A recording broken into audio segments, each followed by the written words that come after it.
Madame, Monsieur, bonjour et bienvenue sur Equinox Télévision, la télévision qui, au-delà de l'image, vous rend compte avec une actualité dense en ce début de semaine. Pensons d'abord à l'ex-maire de Fotokol qui a été donc finalement libéré en fin de semaine dernière, Moussa Ramat, qui a été interpellé, souvenez-vous, en novembre 2014, lui qui était soupçonné de complicité avec la secte Boko Haram. Donc l'avocat de Moussa Ramat a confirmé l'information.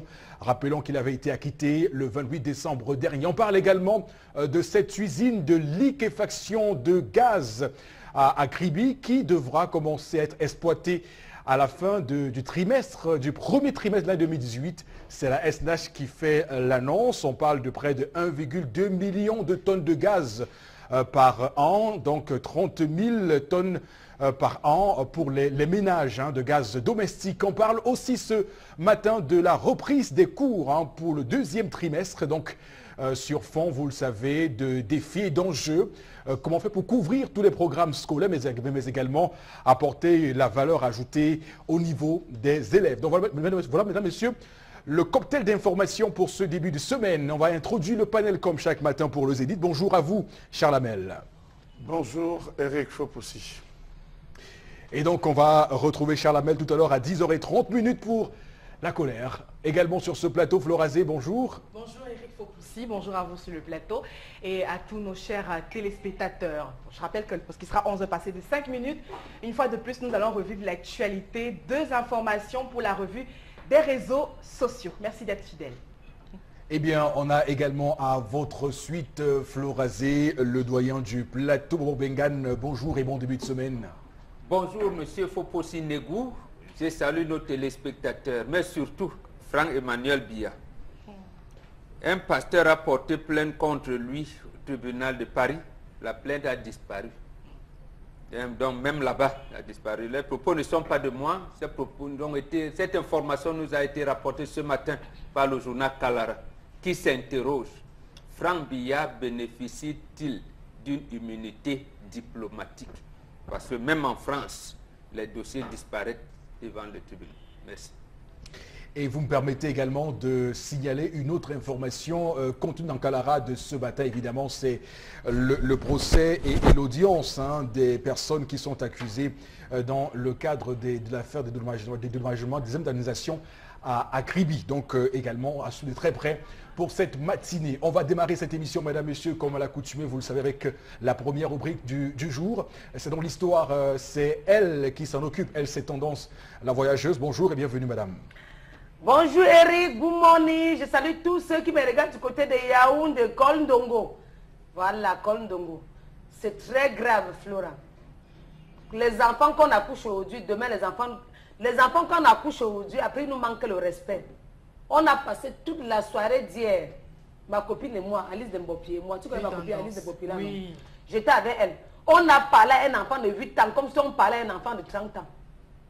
À un adulte de 30 ans. L'enfant dit, malgré tout ce que vous dites, mieux je rentre en Kolndongo chez ma mère. Parce que je suis fatiguée du comportement de la femme de mon père.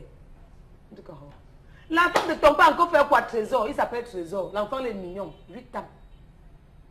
Trésor, que s'est-il passé? Il dit que la femme de son père l'insulte trop. Elle lance les mots. Elle parle des trucs qui ne sont pas bien.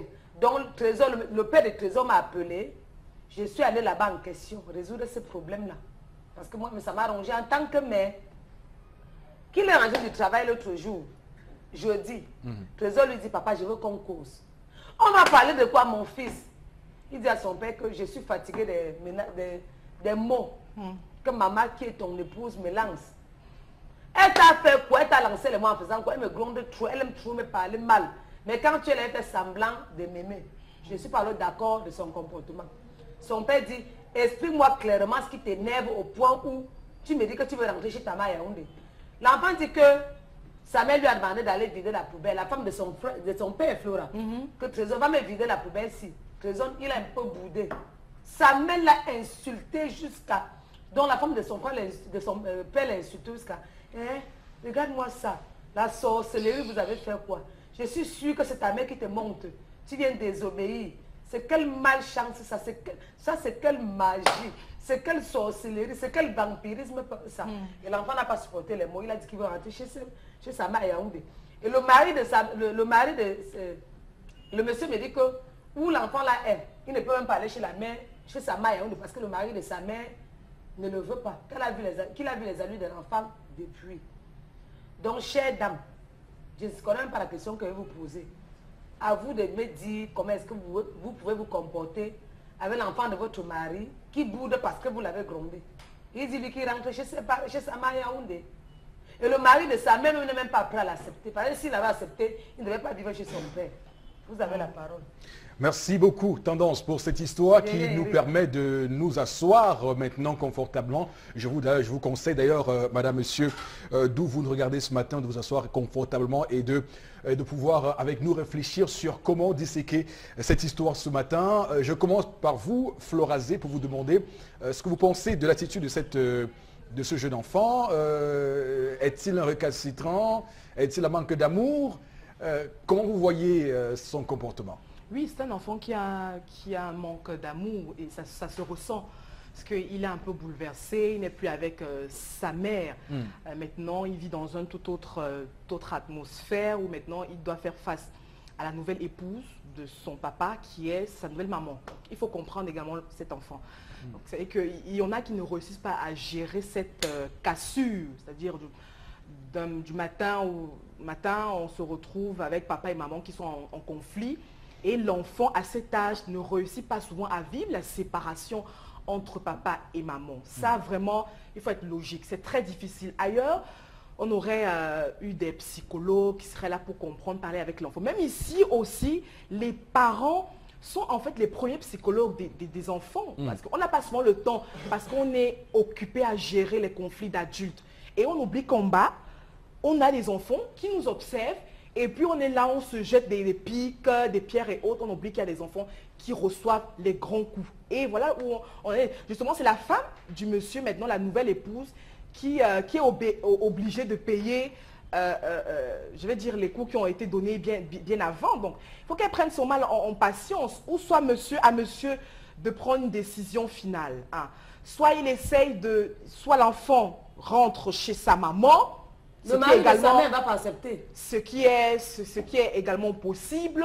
Soit on essaye néanmoins de discuter avec l'enfant et de trouver un cadre beaucoup plus propice sur le plan émotionnel où l'enfant pourra se retrouver. Parce qu'à 8 ans, l'enfant ne sait pas encore ce qui est bon pour lui. C'est le parent qui est garant de l'éducation même psychologique à ce moment-là de l'enfant. Donc l'enfant a besoin d'amour. Notamment à cet âge, on a encore besoin de sa maman.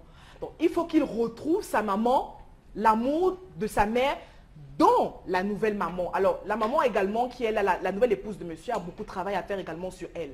D'accord.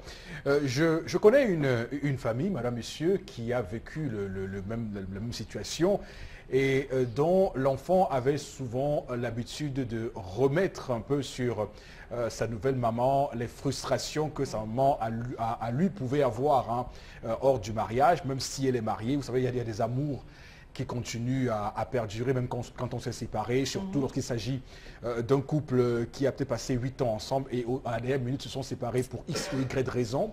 Donc l'enfant qui arrive dans un nouveau foyer a tendance à faire payer à la nouvelle femme l'abandon de sa propre mère à lui par son père. Bobo Bengan, est-ce que vous trouvez qu'il y a une difficulté à gérer ce type de cas, de situation quand ça arrive, surtout dans les familles recomposées, et on voit de plus en plus de familles recomposées au Cameroun, et même dans le monde?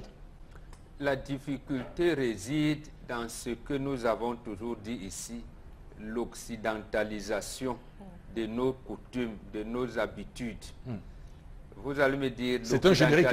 Vous en faites cas régulièrement. Je le certifie. Vous en faites cas régulièrement. Ce n'est pas un problème. Vous posez là la conséquence d'un problème. Le problème qui se pose n'est pas dévoilé là par tendance. Le problème qui se pose passe au niveau où, au moment où vous vous séparez, quand vous vous mariez, quand vous vous séparez. La femme a accouché avant d'aller en mariage. Quel est le statut de l'enfant? on le définit. L'homme a aussi accouché avant d'aller Voilà. en mariage. On définit donc au Oui. moment où vous voulez prendre une épouse, je veux parler de sa maman qui est à Yaoundé, qui vit avec un autre À homme. Kondongo. Quel est le statut de l'enfant Hmm. au moment où vient prendre celle-là comme épouse? Maintenant, celle qui vient chez son père géniteur qui est ici à Douala, est-ce qu'on a mis le statut de l'enfant? Non. Précisément pourquoi ces habitudes viennent aujourd'hui? Vous parlez d'un mot que je n'aime pas trop, d'une expression, les familles recomposées. D'accord, peut-être ça a un sens. C'est un terme qui est tout à fait acceptable et compréhensible, les familles recomposées. Voilà, c'est acceptable, Qui mais... diffèrent des familles qu'on a connues, qu'on connaît régulièrement comme une jonction entre une femme et un homme qui font les enfants qui sont propres aux deux. Voilà. La famille nucléaire, comme on peut le signaler. Voilà. Mais non, après, il y a la recomposition qui est qu'il y a des éléments nouveaux qui rentrent dans le de couple famille, ouais. nouvellement constitué. Voilà, ça, l'autre conséquence sera donc que les enfants ici vont dire, voilà ma demi-sœur, voilà mon demi-frère. Il y a de demi ou alors. Ce Qu'est-ce qui en va soi n'est pas, constituer? ce qui en soi n'est pas Même dans les foyers inexact. polygamiques aussi. Non, justement, ce terme-là, c'est l'occidentalisation. Mais Précisément bon, parce que restons vous sur le êtes entré sujet. dans l'individualisme. Expliquez-nous. C'est pour ça ce que qui- je veux ce vous qui peut expliquer. expliquer, Vous oui. verrez, Oui. la femme dit, moi, D'accord. mon enfant, l'enfant de... Voilà, c'est parce que précisément, nous développons aujourd'hui l'individualisme. Dans notre société, pourquoi un enfant, nous, quand on grandissait, on ne savait pas qui était votre maman. Vous pouvez entrer dans la cuisine de n'importe quelle maman, vous mangez. Une maman vous dit, allez me puiser de l'eau, venez fendre le bois. Vous allez, vous le faites. Vous faites là allusion à J'ai une dit, c'est terminologie ça la famille. reconnue pour dire que l'enfant, c'est l'enfant de tout le monde. Absolument. Oui. Ce n'est pas d'accord seulement, comment je vais dire ça, de la philosophie. Ça, c'est le vécu africain. D'accord. C'est pour ça que, jusqu'aujourd'hui en Europe, on vous dit, les Africains, même le président français vous dit, vous aimez trop accoucher. D'accord. Précisément, lorsque les gens commencent à intégrer les termes de Macron dans nos trucs, et il se trouve que dans la vie quotidienne, ce que vous appelez encore aujourd'hui le vivre ensemble n'est pas concordant. Oh, mais ils n'ont Donc, pas vous n'allez attendu, pas. mais ils n'ont pas attendu Emmanuel Macron pour avoir une certaine Non, conception. ça a commencé de la dans vie. le camp Oui. l'Occident entre chez vous. Donc ici, la faute revient aux parents.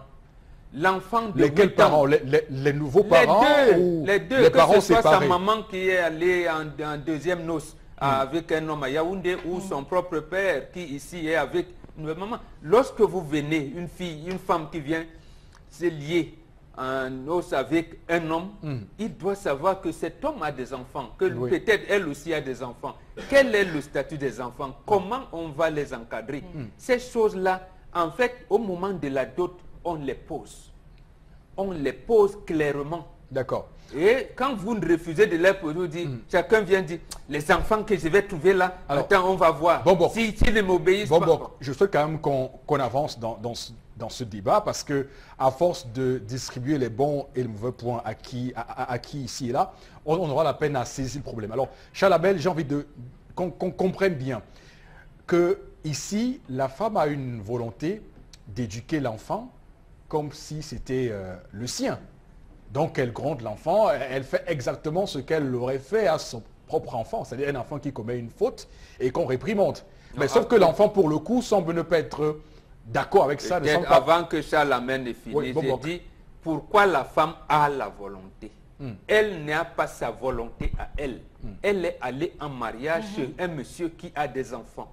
Qu'est-ce qu'elle a reçu quand elle venait, quand on allait lui dire, tu viens en mariage, quel est le statut qu'on a donné? Quand elle commence déjà à dire, moi je vais l'éduquer comme ça, c'est déjà un dérapage. C'est-à-dire expliquez-nous. qu'elle vient trouver, elle a trouvé une femme à faire cet enfant, il faudrait qu'elle cause avec cette femme. Elle a trouvé un homme qui est maintenant son mari, D'accord. il faudrait qu'elle cause avec son mari. C'est-à-dire c'est ces éducations-là qu'elle encadre pour dire non. Et parce que la maman de la fille, du garçon qui est à Yaoundé va lui dire non, mon chéri, sache que ta maman c'est elle. D'accord. Voilà. C'est entendu. Alors, Charles Amel, donc, au final, on se trompe lorsqu'on pense que une maman comme celle-là, qui va s'occuper d'un nouvel enfant, on se trompe de vision si on pense qu'elle doit s'occuper de cet enfant comme si c'était son propre enfant, sans avoir à recourir à qui que ce soit. Vous savez, il faut aussi, les enfants savent quand ils sont aimés et quand ils sont détestés. Donc à 8 ans, on peut le savoir. L'enfant est un grand psychologue. À 8 ans, l'enfant peut savoir qu'ici, cette dame, elle ressent quelque chose pour moi. Elle m'aime bien dans sa façon de faire. Mais si c'est plus de l'animosité, il faut aller fouiller. Comment est-ce que le mariage s'est passé? Est-ce que celle-là a toujours été dans l'ombre? Il faut se poser un ensemble de questions pour essayer de comprendre comment est-ce qu'on en est arrivé là. Aujourd'hui, peut-être l'enfant en train de payer les pots cassés d'une relation qui datait. Et donc aujourd'hui, ce n'est que la consommation finale. Donc l'enfant est là, il paye, raison pour laquelle l'enfant ne s'entend pas aimé, a préféré rentrer chez son père. Voilà, donc je pense qu'au niveau du comportement aussi, est-ce que l'enfant a les bons comportements? Quel est le lien? Est-ce qu'on a coupé le lien entre la mère biologique de l'enfant et la nouvelle mère? C'est autant de questions qu'il faut se poser. Qu'on pourrait se poser. Alors, tendance, voilà, maintenant on est... Il a un téléphone. On est... Même passant par son père. Peut-être qu'ils ont les moyens de communiquer. Là, c'est clair que l'enfant, maintenant, comment on peut faire avec cet enfant-là? On le renvoie à Yaoundé ou on le garde ici? Chez qui? Est-ce que le mari de sa mère va l'accepter? Oh. Nous, les femmes, je dis souvent que la bouche qui parle détruit. La bouche qui parle tout détruit, c'est la même bouche qui arrange. Et quand tu n'aimes pas un manguier, tu ne peux pas aimer les fruits qui sortent sur le manguier. Ma chérie, si tu n'aimes pas ton mari, signale à temps. Parce que si tu as dit à sa mère, ce n'est pas par l'enfant que tu vas dire. Tu regardes les mots d'abord qu'elle vient dire à l'enfant. Que le vampirisme, la sorcellerie que ta mère a mis dans ta tête. Avec moi, ça ne se passe pas comme ça. Il y a des moments où les enfants ont leurs humeurs. Tu peux envoyer l'enfant boude. L'enfant peut même piaffer. Mais je ne demande pas aux enfants de piaffer. Mais c'est à toi de ramener l'enfant. Que bébé, je parle, tu piaffes. Ok, laisse-le pas vider la poubelle seule. Quand tu vas me dire ça, ça va choquer l'enfant. Soit l'enfant peut te bouder, toi-même tu vas vider la poubelle, sa conscience va le juger. Pas que tu vas faire tous les jours. Tu dis que fais, tu dis même que balaye le sol, tu me balayes, mais balaye mon sol. Après, tu as perdu que bébé. Mais je peux te dire tendance que même dans les familles, même quand on a son propre enfant, je connais des familles qui ont tendance à faire... Il y a les mots que je ne peux pas avancer, les mots qu'on avance. Non, sont honnêtes, il y a des mots, il y a des familles, je vois des familles avec à son propre enfant, elle dit... Ça peut arriver. Elle dit, non, j'ai suivi des mots, hein, des femmes qui disent à leurs enfants, sorcier, autre mot, on veut dire, maudit, par exemple. Donc ça existe ça maintenant. Maintenant, c'est de faire la part des choses entre le dit, parce qu'on a un ressentiment contre la femme, l'ex de son mari ou autre chose. Si tu as ma parole, viens me dire, ne dis pas mon enfant. Même Facebook, elle est aujourd'hui pour communiquer. Tant mon inbox Facebook, tendance que tu me laisses mes mots là-bas. J'ai même mon WhatsApp, pourquoi pas? Pas que tu vas avancer mes mots à l'enfant. Là que l'enfant est traumatisé. On gère ça comment? Alors, et les enfants sont faciles à manager. Quand tu prends un enfant comme ton propre enfant, il ne te manque pas que l'enfant marche. Il faut conseiller, causer sans te fatiguer, ne pas insulter. Est-ce qu'on insulte les gens? Quelle éducation tu donnes à l'enfant? Absolument. Pour que demain l'enfant commence à insulter ses amis, sorciers, démons. Non, c'est le gros mot, n'insulte pas les gens. Dans la vie, il faut causer, dialoguer. Parce que quand tu insultes l'enfant, ça devient un traumatisme. Demain, l'enfant va aller à l'école, insulter aussi son ami. Insulter son ami là que les mots que tu avances à la maison, c'est pas bien pour l'éducation de nos enfants même. Oui. Donc, papa, bébé trésor, ne rentre pas Yaoundé. D'abord que tu vas rentrer à Yaoundé, vivre chez qui? Tu ne rentres pas Yaoundé, mon bébé. Même si maman t'a insulté, n'est-ce pas? Tu te calmes. Il est là, il bourre. Le jour où on va te taper, tu vas faire comment? D'accord. Justement, ça me permet de rebondir là-dessus avec vous, Florazé, pour dire qu'il y a souvent que c'est difficile hein, de battre sur un enfant ou de corriger un enfant qui n'est pas le sien, parce qu'il y a toujours des ressentiments comme, on peut penser de maltraitance ou autre chose, quand même, non? Oui, ça c'est le regard des autres, mais je suis d'accord avec Momo. Mais il faut également dire que les valeurs humaines, qu'on soit d'ici ou d'ailleurs, restent une valeur, restent des valeurs. Et chaque être humain, qu'on ait la peau blanche ou la peau noire, on peut justement s'allier à certaines valeurs. Alors, il est très difficile aujourd'hui aussi de sortir à 100% sans laisser une plume des familles recomposées.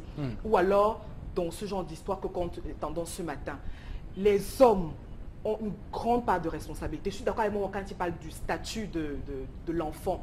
Parce qu'on a souvent vu, il y a un homme qui a eu une relation passée, qui s'est très mal déroulée avec des enfants et autres. Quand on vient justement épouser une autre femme, bon, on a bien relaté, on ne parle pas du statut, on ne parle pas des enfants, comment ils vont se retrouver, comment justement on vivra avec eux au quotidien. Et puis un matin, vous qui êtes la nouvelle femme, vous vous retrouvez avec des enfants qui viennent la chérie vraiment, à compter d'aujourd'hui, Ghislain et Claire vont vivre avec nous. Mais il est difficile pour la femme. Comment la femme à ce moment-là appréhende ça? Il est très difficile. Est-elle obligée à ce moment d'accueillir ses enfants? Ça aussi, c'est la grosse question. Certains vont dire, oui, elle est obligée parce qu'elle est mariée, l'homme a sa parole, etc. Non.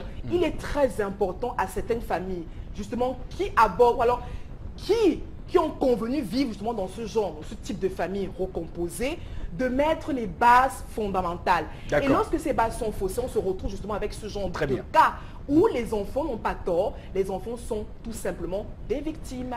Alors, bon, Bengan, je voudrais vous relancer et peut-être vous demander quelle attitude avoir lorsqu'on est dans un couple avec, avec des enfants qui viennent de relations qu'on a eues avant, et qu'on a dans ce même couple des enfants qui sont nos propres enfants. Comment est-ce qu'on gère les deux types d'enfants? Est-ce qu'on a le même procédé pour chaque enfant, pour tous les enfants, ou bien il y a une façon de faire pour chacun d'eux? Non, on a un procédé pour tous les enfants. Maintenant, chaque enfant, c'est comme nous, c'est un individu. Il y en a qui sont plus maternels, paternels que d'autres. Vous allez voir, vous donnez la nourriture, un autre va dire, il va veiller à ce que c'est vrai, mange d'abord et tout. Donc là, c'est un petit problème de détails, on les définit. Mais en gros, les enfants sont élevés par le père. C'est-à-dire, c'est pour ça que nous en Afrique, on ne compte pas le nombre de nos enfants. On compte les femmes, mais on ne compte pas les enfants. Maintenant, quand arrive le moment où tous vos enfants viennent chez vous, vous devez dire à la femme qui vient, que, comme vous voyez, j'ai 6 enfants avec 3 mères différentes. Comme vous voyez, j'en ai d'abord. Si toi aussi tu veux avoir des enfants, sache que ma famille, c'est comme ça que j'envisage encadrer mes enfants. Voilà. Donc elle entre là, même si elle aussi a fait des enfants et qu'elle veut encore en faire, peut-être parce qu'elle a l'âge d'en faire, vous donnez ce cadre, vous définissez ce cadre. Parce que je vous ai appelé tout à l'heure, Foposi Négou. Parce que vous êtes l'enfant de votre père, qui est de votre grand-père, ainsi de suite. Donc, et on veut voir la famille Négou. Négou, c'est le nom de mon père. La famille Négou. Oui. Donc, ils ont la famille Négou. S'il est aux États-Unis ou tout, on les reconnaît. Mais pendant qu'ils sont petits, ils doivent être élevés chez papa. Et c'est papa qui décide que non. Il y a une tante là-bas qui voudrait que, ou bien une sœur là-bas qui m'a dit que, bon, peut-être avec la scolarité aussi, si l'autre qui va à l'université, on dit, bon, va habiter chez tel. Voilà, mais on définit, c'est papa qui a le regard tourné avec la femme qui fait office d'encadrement. C'est elle qui a désormais le rôle d'éduquer tout le monde, y compris les siens propres et ceux qu'elle a trouvés. D'accord. C'est son mari. Donc c'est un cadre bien précis et bien calé. Je retiens que c'est l'homme qui décide, qui impulse, qui fixe le cap, même si ça reste contestable par certaines doctrines qui estiment effectivement que la femme est le ministre de l'Intérieur et qu'elle est souvent... C'est toujours le ministre de l'Intérieur, c'est elle qui inculque l'éducation. L'homme donne l'argent pour l'instruction. Mais puisque la femme est ministre de l'Intérieur, c'est elle qui éduque tous les enfants. Ce qu'elle a trouvé, ce qu'elle a fait, l'âme de foyer, c'est tout. Non, je suis d'accord avec vous. Donc, je ne vous Maintenant, les autres doctrines, en réalité, c'est les doctrines, permettez l'expression, qui mènent à la perdition. Et donc, on se retrouve un peu bloqué. Non, ne soyez pas bloqués. Revenez en Afrique. Parce qu'il y a des hommes, j'en connais, qui... ne sont pas aussi présents que cela dans l'éducation des enfants. À ce moment, il a donné l'autorité à la femme. Et la femme dira, quand papa va revenir, je vais lui dire que... Quand papa va... Même si maman ne rapporte pas à papa que tu avais manqué de vider la poubelle ou tout. Mais déjà, le fait que la maman dit, quand papa va revenir, tu vas voir, je vais...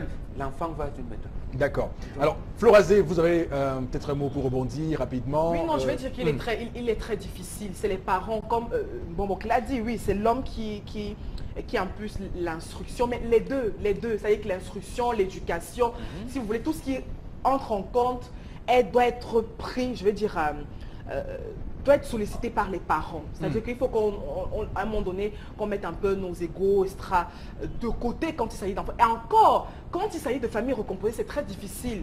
Parce que je vis avec mes 5 gosses, monsieur a ses 7 gosses. Il faut vivre dans la même maison.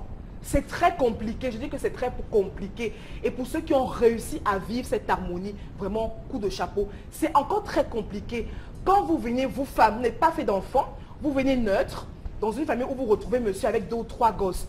Et ces enfants qui sont encore en contact avec leur mère et où il y a encore conflit, c'est encore très compliqué pour la femme qui vient. Donc à ce moment, il faut que l'homme soit donc commun accord avec sa nouvelle épouse qui, comme mon oncle l'a dit, impulse une nouvelle éducation pour ses enfants.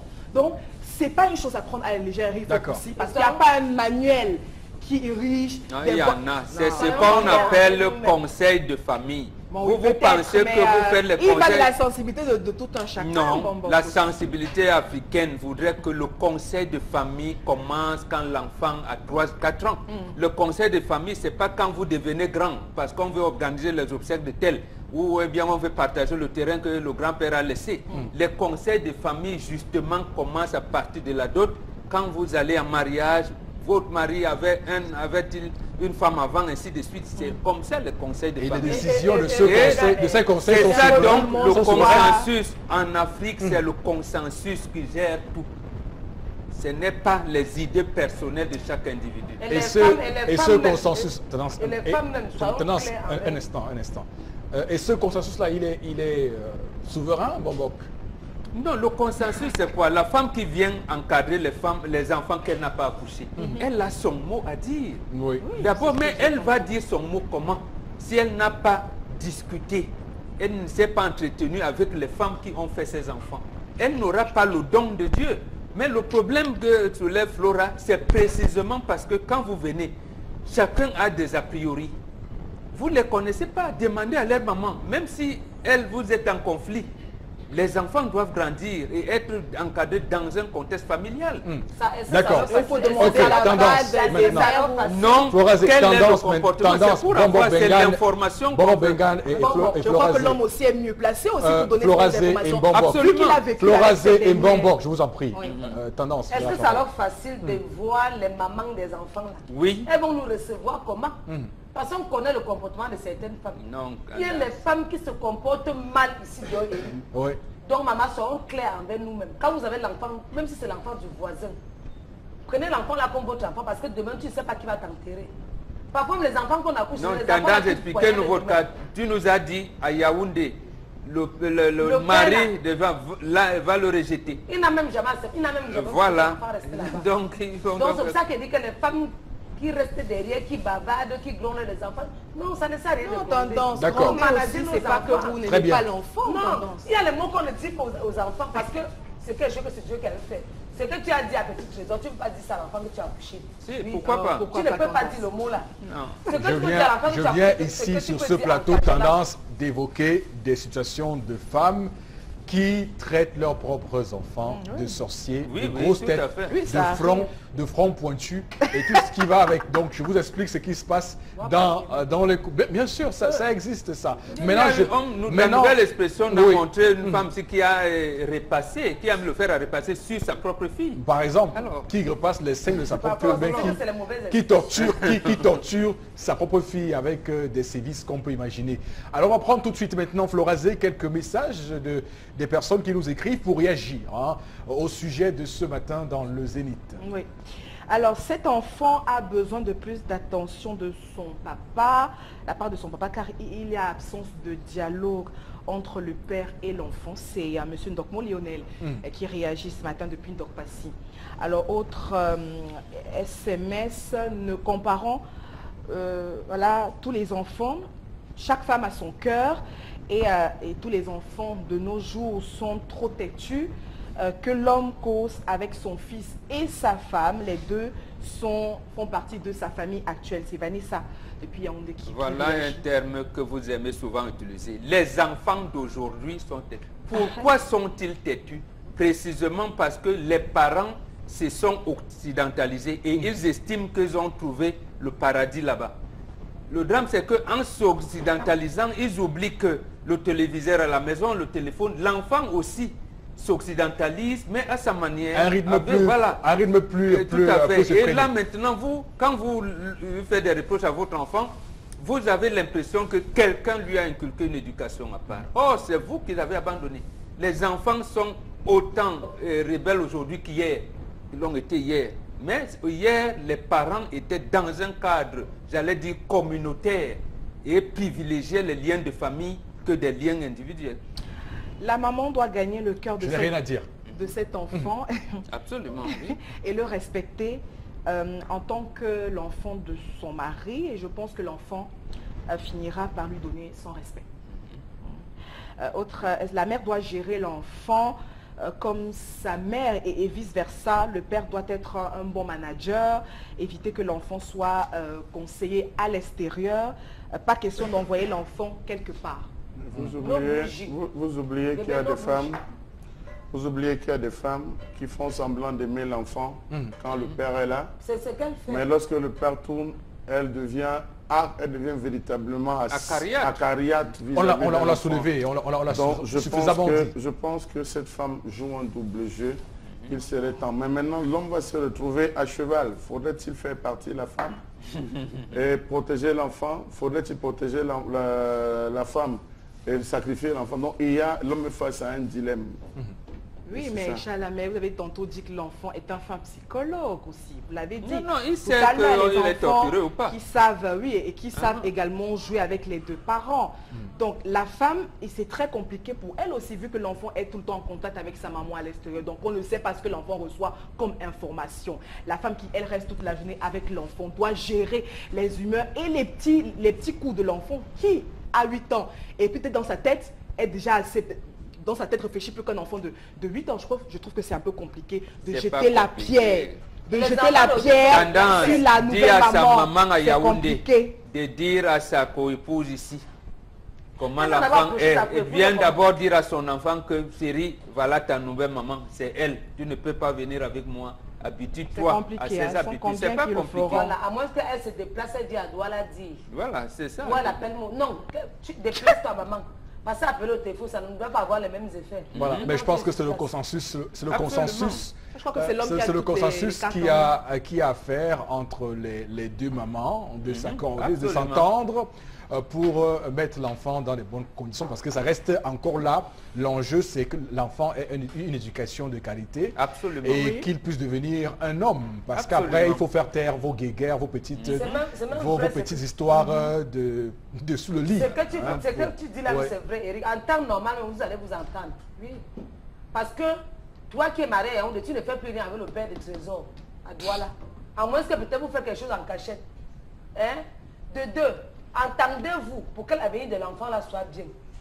Ne le traumatisez pas, entendez, parce qu'on se connaît, on a souvent les petites jalousies, les petits coups bas qu'on fait là, non.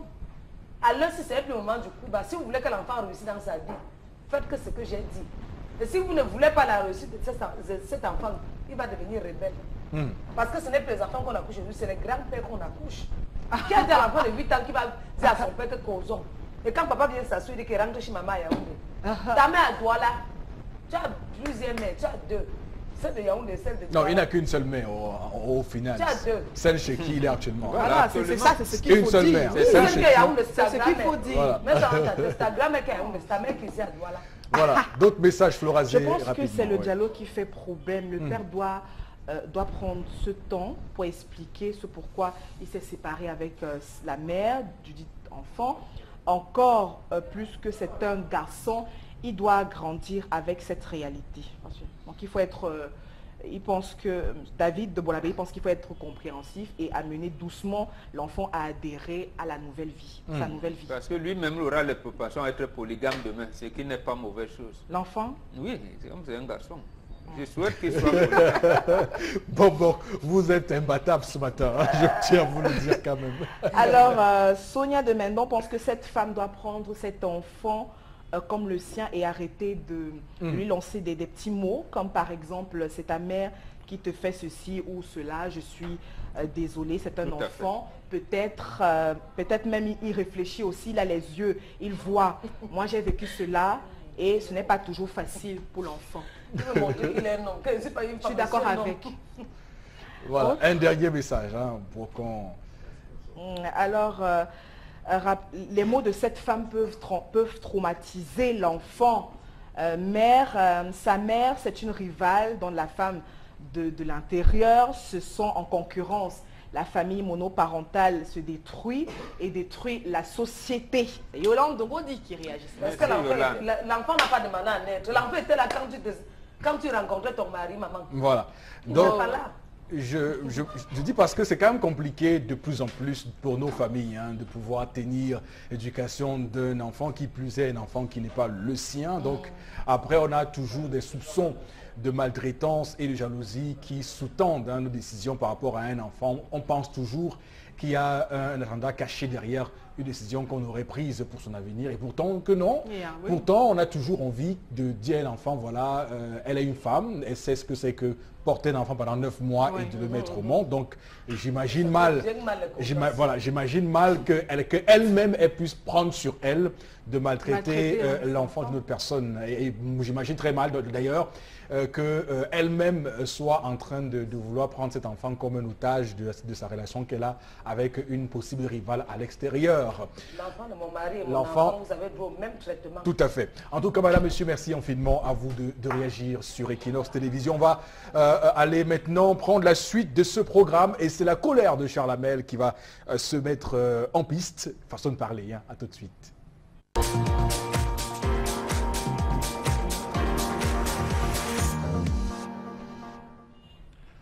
Je m'interroge ce jour sur la question du traitement des Camerounais dans les multinationales.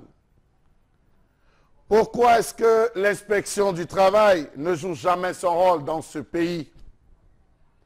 Où est passée l'inspection du travail, censée accorder une attention particulière aux questions relatives au traitement des employés au sein des entreprises dans ce jeu social déloyal? Où est passé le contrôle d'inspection du travail et le tribunal du travail dans ce pays? Pourquoi est-ce que les autorités camerounaises ont-elles abandonné les employés camerounais utilisés dans les multinationales? Quelle est donc l'importance que Grégoire Ona accorde à son ministère si tous les Camerounais n'ont jamais réussi à avoir gain de cause dans leur combat contre les mauvais traitements? Organisez un forum avec les multiples employés des multinationales basées au Cameroun et là vous verrez qu'il en ressortira de nombreux abus en matière d'emploi de la part des dirigeants expatriés blancs à la tête de ces multinationales. Savez-vous que très souvent, certains de ces dirigeants expatriés n'ont pas les compétences requises pour les postes occupés et excellent dans les abus de tout genre, en particulier l'usage excessif et abusif du licenciement et par les mauvaises pratiques managériales au mépris des textes réglementaires camerounais? Savez-vous que ces patrons des multinationales sacrifient presque tous au rituel de la surexploitation de l'homme par l'homme, obligeant les employés à se taire, même lorsque le traitement marginal qu'il leur a infligé dépasse toutes sortes d'entendements? Savez-vous que ces patrons, ou que dans certaines multinationales, l'assurance maladie n'existe pas? Les licenciements abusifs sont réguliers, quel que soit le domaine dans lequel on se trouve. Les délégués du personnel ne sont pas formés, voire absents. Ils sont sujets à des renvois tous azimuts. La loi sur les syndicats, on n'en parle pas. Le nouveau code du travail est dans les tiroirs des décideurs. D'ailleurs, qu'est-ce qu'ils ont à foutre? La régularisation des salaires des retraités n'est pas au cœur de leur débat. La convention collective pourtant signée n'est pas appliquée. Comment comprendre le fait qu'on retrouve dans certaines multinationales des comités exécutifs entièrement composés d'expatriés? Comment comprendre le fait que les salaires ne soient jamais les mêmes dans les dites structures, malgré les qualifications? Comment comprendre les traitements abusifs constatés dans les dites entreprises, affectations incompréhensibles, licenciements abusifs, comportements tyranniques sur les employés, chiffonnés, méprisés, insultés, torturés, j'en passe. Rappelons-nous la suffisance de ces multinationales de jeux qui avaient procédé à un licenciement abusif à ciel ouvert, des gérants de kiosques, mieux à ces vendeurs qui constituaient pourtant la matrice essentielle de rentrée d'argent. Rappelons-nous de celui de l'entreprise, juste situé à la montée Ange Raphaël, où un expatrié sémait la terreur sans aucune inquiétude, malgré la plainte des employés à l'inspection du travail. qu'avait fait le ministre du Travail, point d'interrogation. Tenez par exemple pour la construction du stade de Japoma, pour la CAN 2019. Nous avons 400 Camerounais sur les 1200 emplois, ce qui prouve que les Camerounais n'ont pas de valeur. Voici les exemples en termes de salaire. Ouvrier turc, salaire 1 million de francs CFA, plus 200 000 francs CFA, plus assurance accident. Ouvrier camerounais, salaire 160 000 francs CFA, plus 0 prime, plus 0 assurance maladie. Utilisation des ingénieurs comme manœuvre pendant 10 mois à titre de ces congés prorogés. Voilà ce que vivent les Camerounais dans les multinationales. Pourtant ailleurs, c'est avant tout les nationaux. Ailleurs, et quand vous dites ailleurs, Charles Hamel, on pense évidemment dans des pays qui ont l'habitude un peu plus protectionniste des nationaux. On parle par exemple de Donald Trump avec sa campagne de American First, donc d'abord l'américain et ensuite les autres. Mais au Cameroun, justement, on a l'impression que les Camerounais sont relégués au second plan. La récente actualité à Japoma nous le confirme, entre ces ouvriers turcs qui viennent prendre des salaires qui touchent les cimes de millions de francs CFA avec des avantages et des primes exorbitantes, et des Camerounais qui, eux, sont jetés en pâture aussi facilement et sans aucun ménagement, avec des salaires qui arrivent au compte-gouttes, mais aussi l'absence de primes. Donc voilà un peu le Capharnaüm dans lequel on se retrouve au Cameroun, où les Camerounais semblent être étrangers dans leur propre pays. Vous avez parlé ici d'inspection de travail. Je peux vous dire que depuis que je travaille dans cette entreprise, moi personnellement, je n'ai jamais vu un inspecteur de travail venir enquêter, voir effectivement si tout se passe bien, le climat, la conciliation. D'ailleurs, les employés ont souvent peur d'aller porter plainte parce qu'ils craignent des représailles et autres. Alors, Robingan, j'aimerais vous adresser la première prise de parole pour vous demander comment vous comprenez cette injustice vécue par les Camerounais dans leurs entreprises, dans ces multinationales qui viennent plutôt exploiter les nôtres. C'est de la volonté politique de ceux qui dirigent les États africains. Pour le cas du Cameroun précisément, il a été conclu 6 jours avant l'indépendance du Cameroun des accords de coopération. Et ces accords de coopération-là sont renouvelés chaque fois que la date arrive à expiration. Donc, les autres, que ce soit avec la France qu'il avait fait à l'époque, les autres pays avec lesquels nous sommes liés dans des accords de coopération s'inspirent de ce qui se passe avec les relations bilatérales que nous entretenons avec la France. C'est pour ça que quand les Turcs viennent négocier, que même quand les Chinois viennent négocier, ils disent aux autorités camerounaises, vous avez laissé les Français faire ci. Pourquoi nous, vous nous imposez, vous voulez nous imposer telle chose? Et ça ne peut pas aller. Et quelquefois même, et le plus souvent, nos gouvernements, ou alors notre gouvernement, j'allais dire, est dos au mur. Et dos au mur, pourquoi? Parce que les négociateurs du gouvernement pensent à eux-mêmes. Ils ne pensent pas au pays. Oui. Ils peuvent bien exiger d'autorité que non, monsieur, pour vous installer, nous aurons besoin de 60% des cadres camerounais à prendre ou à laisser. Nous avons besoin pour les entreprises de sous-traitance, vous allez prendre les sous-traitants camerounais pour telle chose. Mais ça, ce n'est pas fait. Ce n'est pas fait. C'est pour cette raison que vous verrez, en 1990, on a parlé de la cession des libertés à l'Assemblée nationale. Il n'y a jamais eu de loi qui encadre les syndicats. Il n'y a jamais jusqu'à aujourd'hui. Même vous n'avez qu'à voir ce qui s'est passé avec le syndicat des médecins qui naissait dernièrement. Ils étaient obligés de prendre des références de l'Organisation internationale du travail ou du Bureau international du travail. Le BIT, oui. Absolument. Donc, et le renforcement de ces se passe en fait en 1980.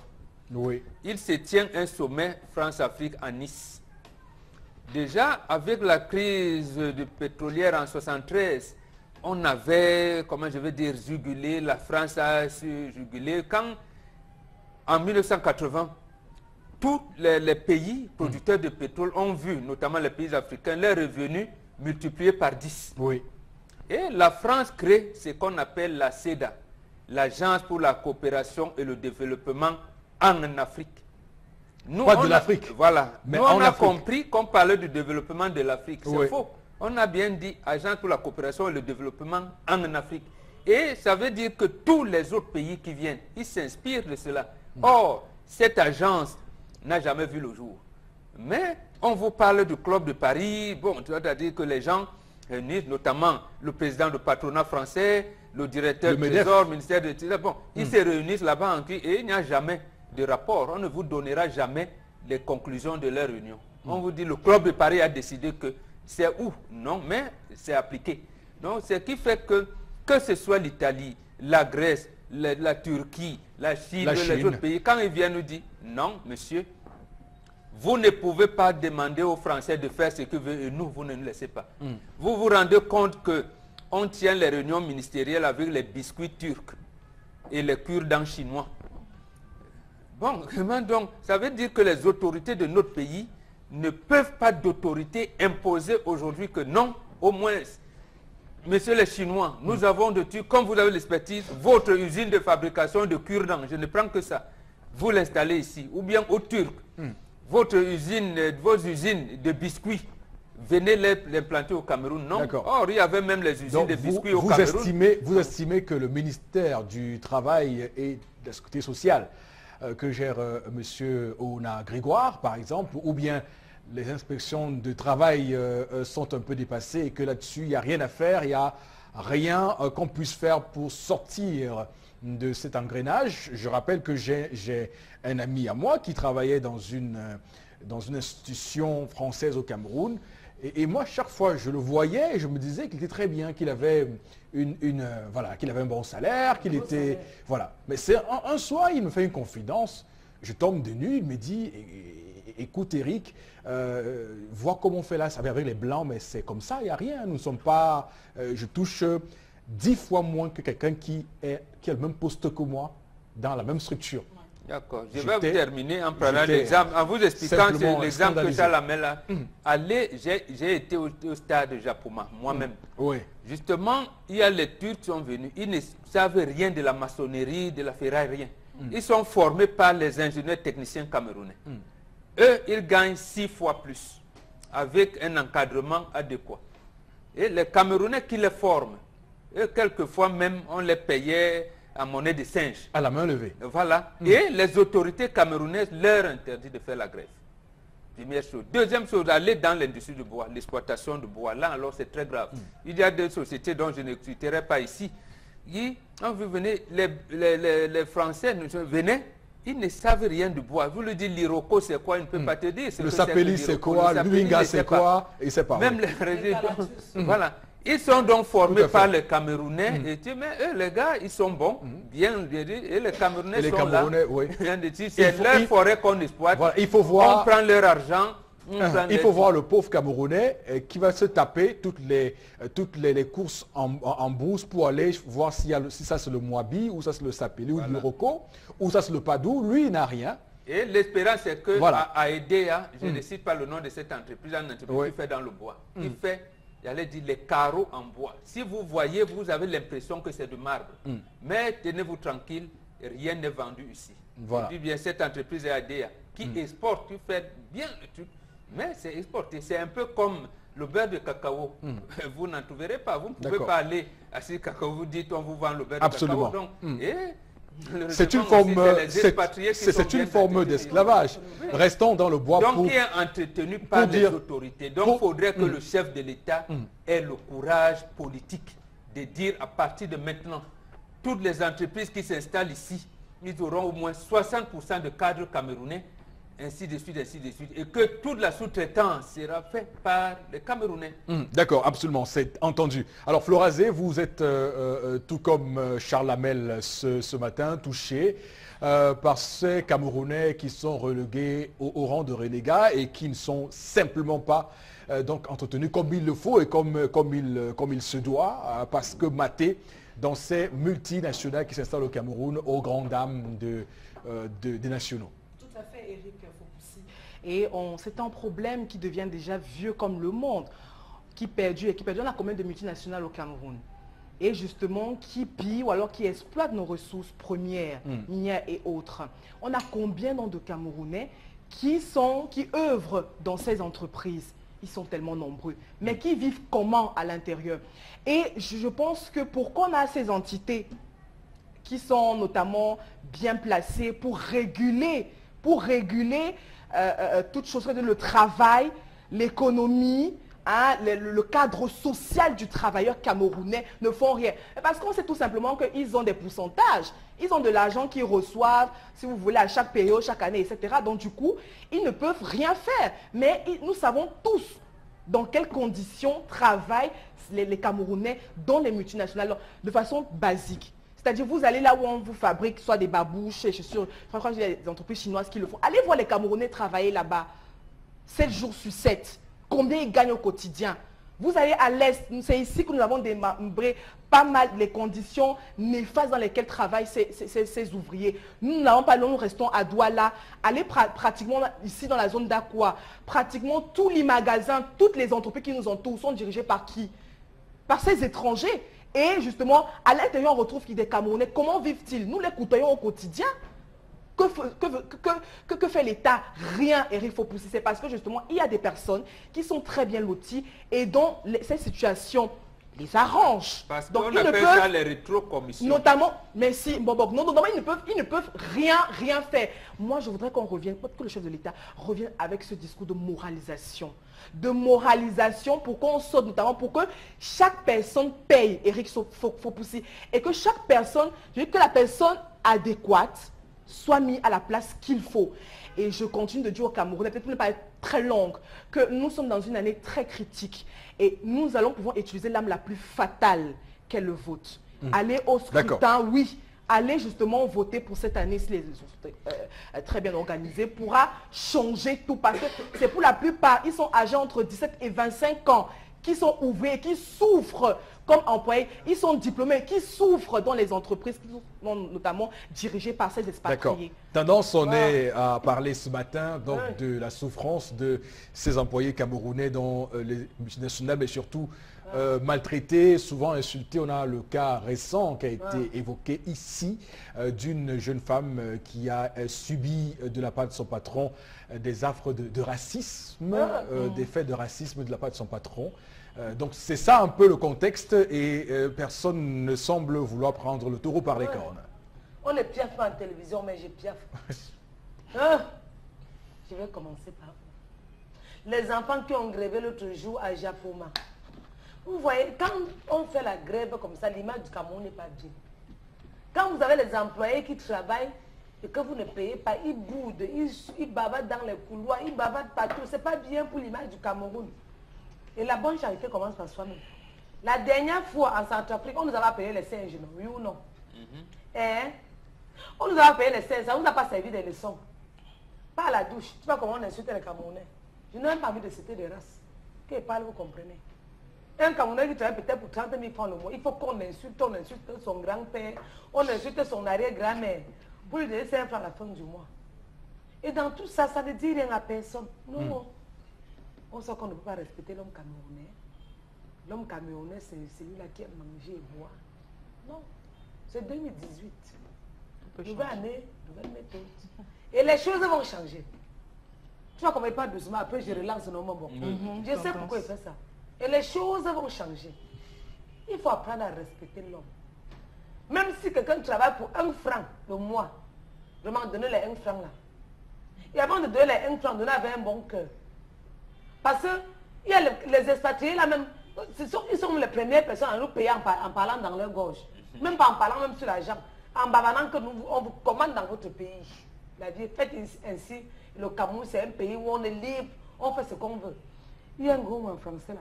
Le Cameroun c'est un pays hospitalier. On vient vous commander chez vous. C'est pas bien. C'est pas bien. Quand c'est comme ça, moi en tant que Camerounaise, ça ne va pas bien dans ma tête. Oui. D'accord, très bien. Et on peut comprendre tout cela à travers même le football et l'équipe des Lions Indomptables où on a institué les sorciers blancs comme entraîneurs, comme possibles personnes pouvant avoir les capacités d'entraîner l'équipe et que lorsqu'ils arrivent au Cameroun, souvent c'est des contrats mirobolants qu'on leur propose aux grandes dames de nationaux. Quand ils viennent prendre l'équipe, on les paye souvent comme les jetons. Hein. Jetons de présence. De présence. Donc c'est quand même ça un peu le Cameroun tel qu'on le vit aujourd'hui. Alors merci beaucoup à vous qui continuez de nous regarder sur Equinox.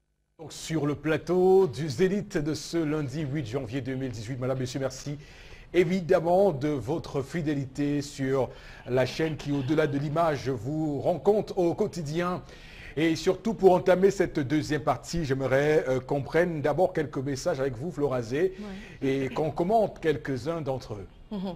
Alors, on a un téléspectateur qui réagit par rapport à la colère de Charles Hamel. Il dit les expatriés ne prennent pas ça ailleurs, ils copient ce que les patrons camerounais font à leurs propres frères et l'appliquent eux aussi. La preuve, ils ne font pas cela partout en Afrique. Oui. Donc c'est un système. Oui, c'est vrai aussi hein, qu'il y a des patrons camerounais qui exagèrent, qui excellent dans ces pratiques de méprise hein, des travailleurs, des employés.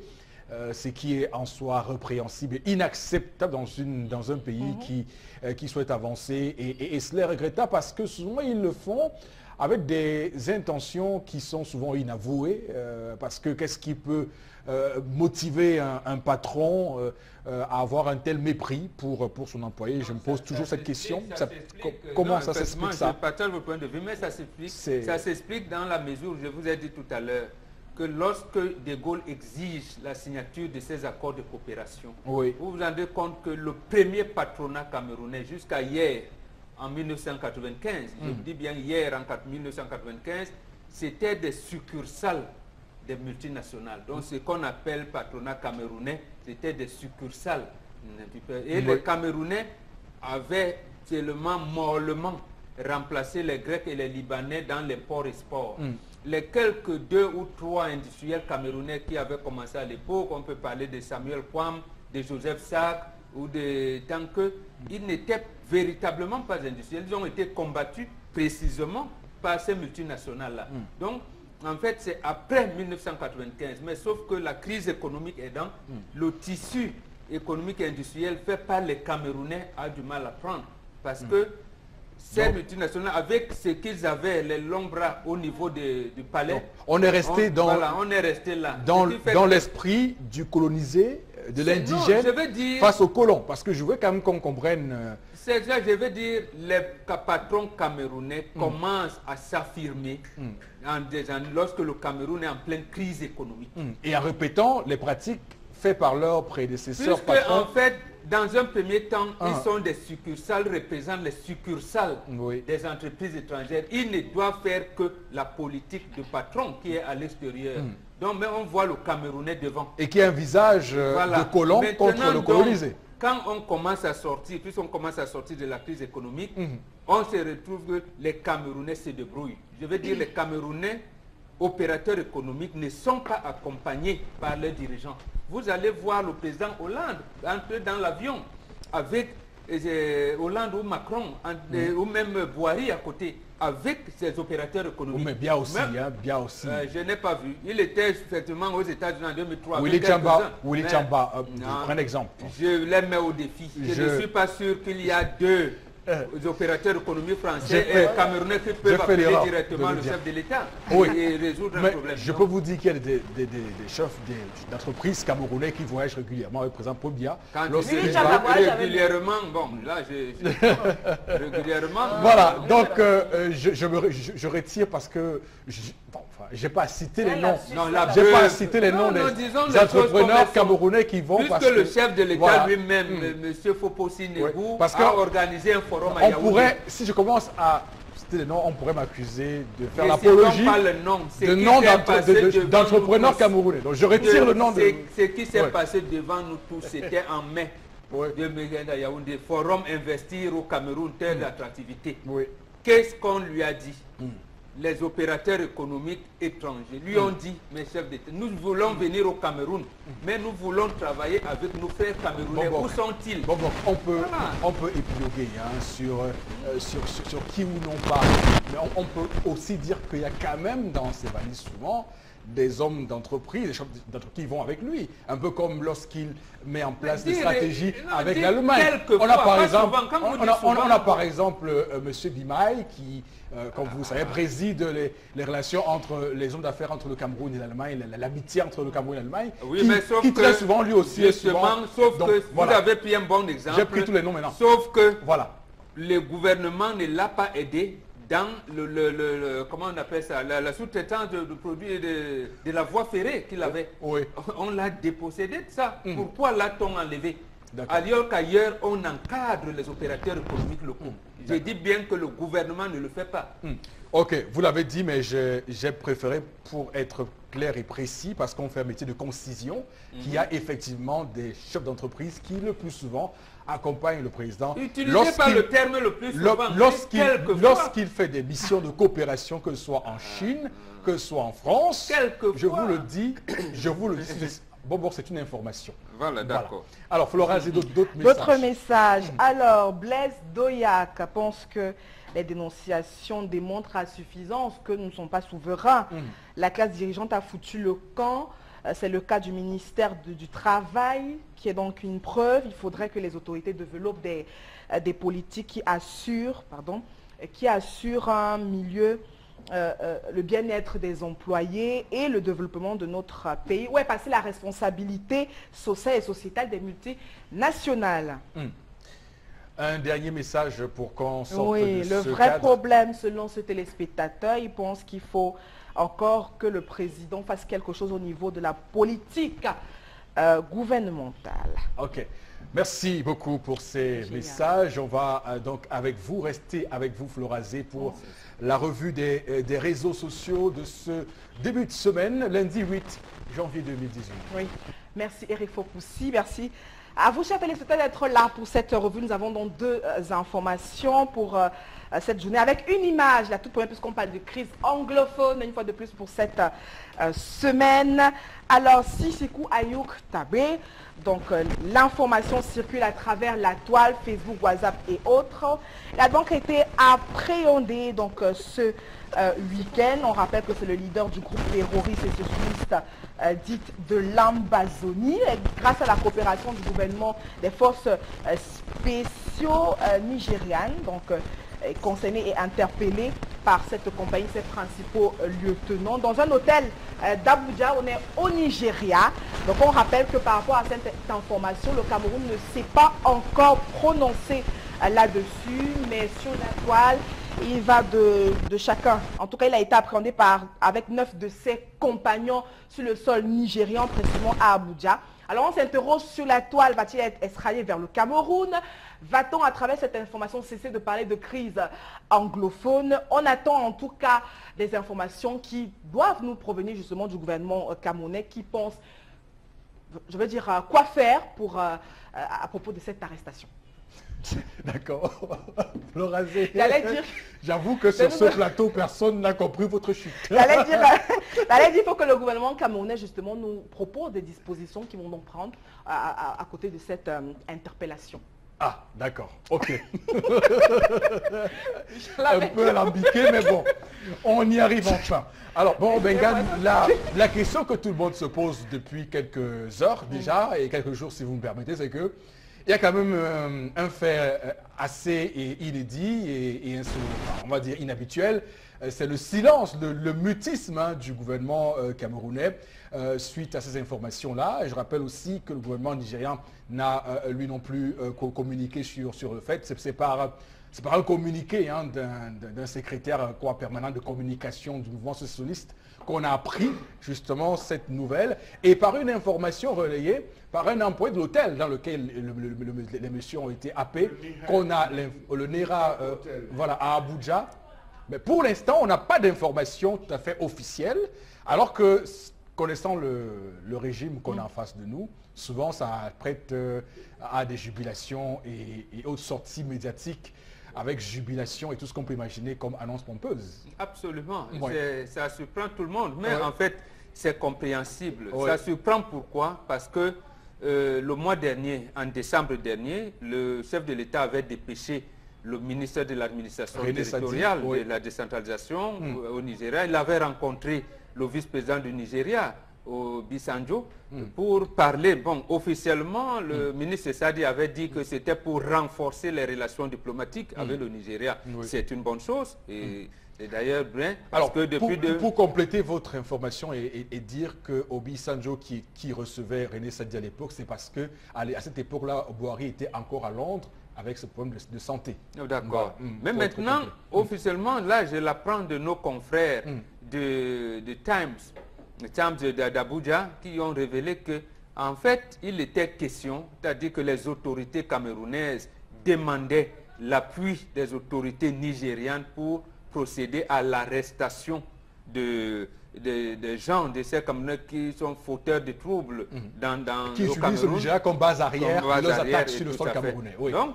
Donc, je veux dire que l'embarras vient du fait que c'est sur proposition du gouvernement camerounais que le Nigeria procède à cette arrestation-là. Donc, en fait, le gouvernement allait être, j'allais dire, content que la coopération dans le cadre de coopération mixte qu'on avait mis Nigeria-Cameroun, renforcée par les deux présidents qui sont encore là, Paul Biya et Buhari, de l'autre côté, que M. Tiroma vient nous dire ce qui se passe. Mais je comprends également votre, j'allais dire, pourquoi il la surprise. Voilà. On est surpris. Voilà, du parce silence qu'en fait, du est-ce gouvernement. que ces gens qu'on a arrêtés sont les Camerounais? Voilà. Il y a d'abord ce problème. S'ils sont détenteurs des passeports d'autres pays, notamment je sais pas, Canada, États-Unis ou tout ça, Angleterre et ça États-Unis. va être compliqué.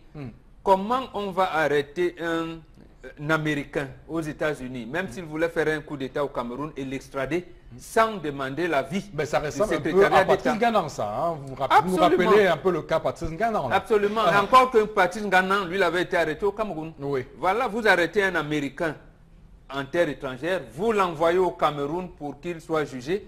Ça me paraît très gros. D'abord sur les démarches juridiques et judiciaires que cela va apporter, les démarches diplomatiques, mais surtout que tous les pays membres de l'Organisation des Nations Unies savent qu'un citoyen américain ne peut pas être jugé ailleurs qu'aux États-Unis. D'accord. Donc si ils sont détenteurs d'un passeport américain, ce sera compliqué. Et donc maintenant, pour l'autre problème que vous avez soulevé, dans les problèmes, la crise anglophone, je sais qu'il y a un problème Cameroun. Et dans ce problème Cameroun, il y a la question anglophone. Oui.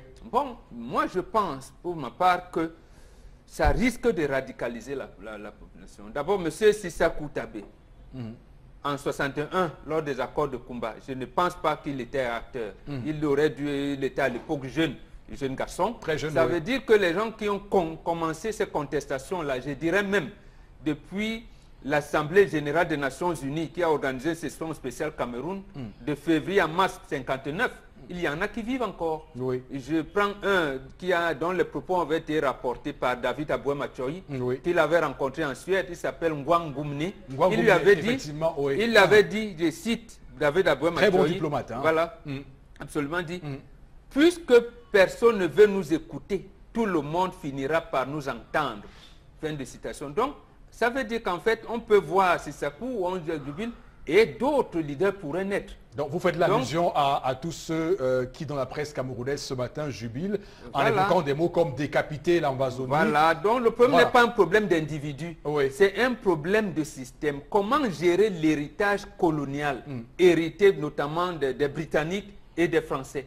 Oui. Le chef de l'État a proposé la décentralisation. Il semble que de l'autre côté, on n'accepte pas la décentralisation. Oui, ils veulent le, Voilà, ils veulent le fédéralisme. Les évêques Oui. du nord-ouest et du sud-ouest ont parlé du fédéralisme. La Presbyterian Church of Cameroon, la Native Baptist Convention, qui on est là, parle du fédéralisme et appelle au dialogue. Bon, on peut bien les arrêter, mais le problème reste. Donc, il faudrait donc qu'on trouve d'autres compatriotes avec lesquels on va échanger et surtout pour résoudre le problème. Et c'est peut-être l'occasion ici de repréciser l'urgence de mettre sur pied un vrai dialogue national inclusif qui permette évidemment qu'on sorte de cette crise. Moi, j'ai décidé de ne plus parler de crise anglophone, j'ai parlé de problème anglophone puisque la crise devient un mot un peu pas saisissable, donc on parle de problème anglophone au Cameroun pour qu'on sorte de là. Alors, je vais prendre Florazé vous-même pour vous demander, vous qui suivez très près cette information, question, vous demandez, est-ce que vous avez le sentiment aujourd'hui que le gouvernement qui reste silencieux, c'est pour les raisons que Momok a signalées, donc l'impossibilité de mettre en place un mécanisme juridique pour les extrader au Cameroun, ou bien simplement que, comme certaines personnes le disent, on entend ici et là, qui n'ont pas été arrêtés. C'était une rumeur qui court aussi depuis quelques jours dans les chaumières. Oui, non, ce n'est pas une rumeur. Et c'est une information à prendre vraiment avec les pincettes. Donc, il faut justement que le gouvernement tape dessus pour qu'il y ait des méthodes très, très bien implémentées. Et pour que justement, à la fin, on sorte notamment de cette crise, ou alors, si vous voulez, de ce problème anglophone, avec un dialogue apaisant.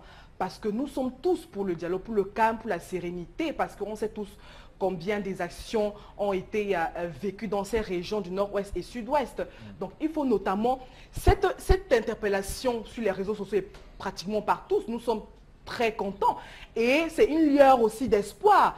Alors qui nous dit qu'on parlerait plus justement de cette crise anglophone demain ou après-demain, mais notamment il faut bien que le gouvernement recule très bien pour sauter. Ok, il faut qu'on soit aussi clair sur ce plateau du Zénith et je tiens à le rappeler, nous sommes tous ici clairement pour que le Cameroun garde ses frontières intangibles absolument. Donc nous sommes contre, et quand je dis contre, j'y mets la force qu'il faut les contre, la cession du Cameroun, contre toute partition du territoire camerounais, donc il faut le préciser. Mais on peut également épiloguer sur les méthodes qui sont donc utilisées par le gouvernement pour voir si elles sont efficaces ou pas efficaces et comment tout cela est fait. Alors Chalamel, je voudrais vous demander vraiment pour qu'on comprenne et qu'on avance sur cette question, est-ce que vous vous dites aussi que ce silence du gouvernement peut être aussi une explication pour ne pas trop jubiler et peut-être radicaliser les gens? Mais vous savez que le Cameroun a cette particularité qu'ils aiment bien célébrer les grandes victoires. Rappelons-nous de ce gendarme qui avait eu à tuer. Vous avez vu lorsqu'on a mis la main sur lui, c'était la joie sur les réseaux sociaux. Ceux qui l'ont arrêté ont filmé, ont présenté. Ça a fait le tour du monde entier, tout le monde a vu. Oui. C'est vrai qu'aujourd'hui, il y a beaucoup de points d'interrogation. Est-ce qu'on l'a véritablement arrêté? Si on l'a arrêté, il est où? Pourquoi on ne présente pas les images? Mais on parle là d'une crise. On ne parle pas d'un individu, on parle d'une crise avec un individu devant. Est-ce que celui qui était devant est celui qui, n'est-ce pas, actionne pratiquement tout? Il faut se poser les bonnes questions. Est-ce que quelque part on n'a pas affaire à l'hydre? C'est-à-dire tu coupes une tête, une autre tête en ressort. Alors moi j'estime qu'il faudrait véritablement, il est plus que temps qu'on essaye de remettre notre comment je veux dire, la seule proposition qu'il y a à faire, c'est de discuter, que ça soit discuté. Tant qu'on ne l'aura pas fait, on n'arrivera pas à la bonne décision, on n'arrivera pas à de bonnes mesures. Pourquoi? Parce que en arrêtant, on a vu hier ceux qui ont regardé Facebook, beaucoup de gens pleuraient. Je pense que c'est, comment on appelle, Sismondi Barlet, quelque chose comme ça, qui présentait les images. Des gens qui pleuraient. Je peux vous dire que ce soir, il va vous répondre. Si vous avez cité, ce soir, il vous répondra. Donc, sur son mur Facebook. Il est habitué à répondre à ceux qui parlent de lui. Alors, on a vu présenter des gens qui pleuraient, des gens qui pleurent. Donc moi, je pense qu'il faudrait aujourd'hui s'asseoir et dire, ok, réfléchissons. Oui, on a promis de couper la première tentacule. La première tentacule devait nous permettre de jubiler. Oui, on doit jubiler, mais sauf que la crise va demeurer, les problèmes vont demeurer. Le fond de la question n'est toujours pas résolu. Avec vous aussi, ce matin, on va dire que peut-être aussi une victoire de votre champion. Oui, de mon côté, je suis fier. Parce que beaucoup disent que juste pour ça, il pourra avoir 90% aux prochaines consultations présidentielles électorales au Cameroun et que c'est une grande victoire pour lui aussi. Quand je pense aux enfants qui sont morts dans le sud, ça me fait mal. J'ai un peu envie de mettre le couteau dans la blessure. Comme Fleur a dit, le mot que Fleur a dit, c'est ce qu'elle voulait dire. Vraiment, c'est les informations à prendre avec les pincettes. Donc c'est le beau type qui se met au trouble comme ça, avec son drapeau derrière lui. Le Cameroun, c'est un pays indivisible. On ne peut pas diviser le pays ici. Comment? On divise comment? Nous sommes d'abord combien au Cameroun pour qu'on se divise encore? Pourquoi combien de personnes restent ici? Non, je ne suis pas d'accord. Nous ne sommes pas nombreux. D'accord. Il est gardé aussi. Très bien. On va également rappeler qu'il y a des cas qui peuvent faire...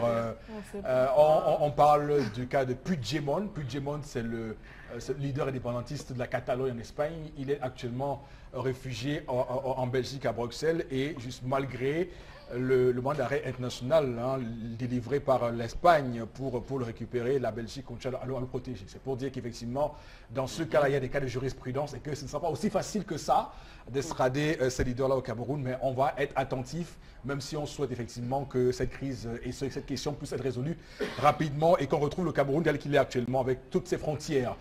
On prend la suite des informations avec vous, Florazé. Oui, Eric Fopoussi, la toute dernière, on parle de l'ENAM avec cette rentrée solennelle, si vous voulez, qui était donc prévue pour ce lundi 8 janvier. Alors, et on revient avec ce fait historique, en tout cas qui est évoqué ainsi sur la toile.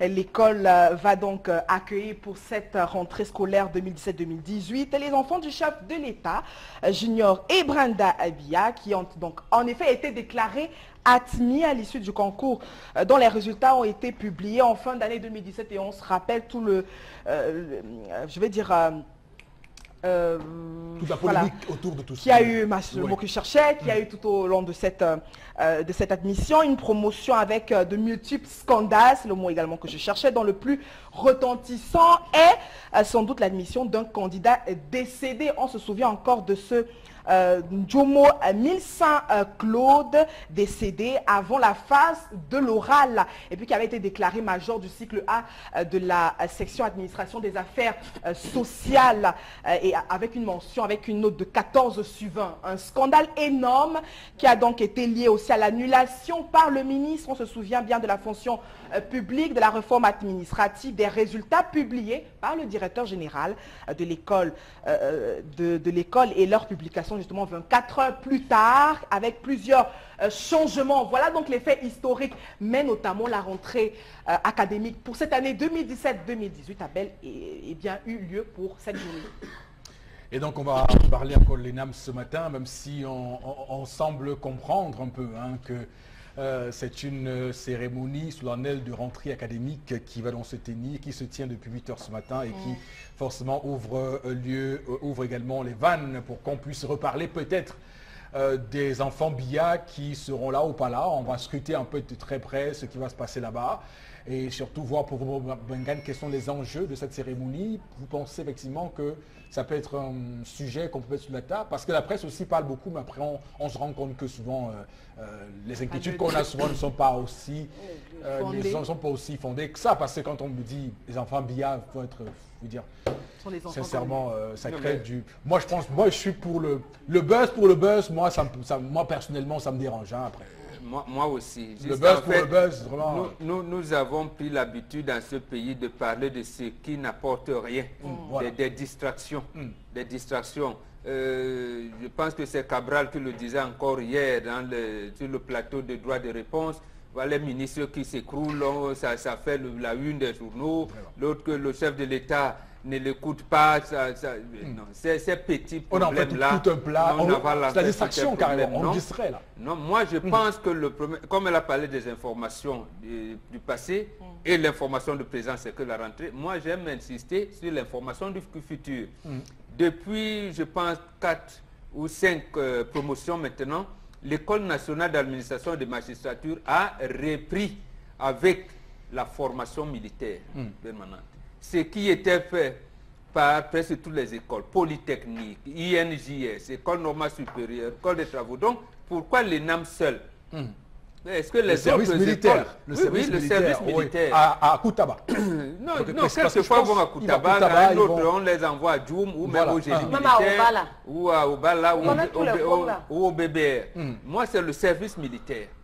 Maintenant, qu'est-ce qu'on apprend au service militaire là-bas? Lorsque, après, on les voit comment ils gèrent l'administration camerounaise. Donc, ces administrateurs civils-là, qui sont à tous les niveaux. Donc, moi, est-ce qu'ils reçoivent vraiment l'esprit patriotique que nous avons, les valeurs républicaines que reçoivent nos hommes en tenue? Je ne sais pas, je m'interroge. Et pourquoi les autres écoles ne continuent pas avec la formation militaire? Et maintenant alors, au cours de cette formation militaire obligatoire, je vais aussi voir le comportement des enfants du chef de l'État.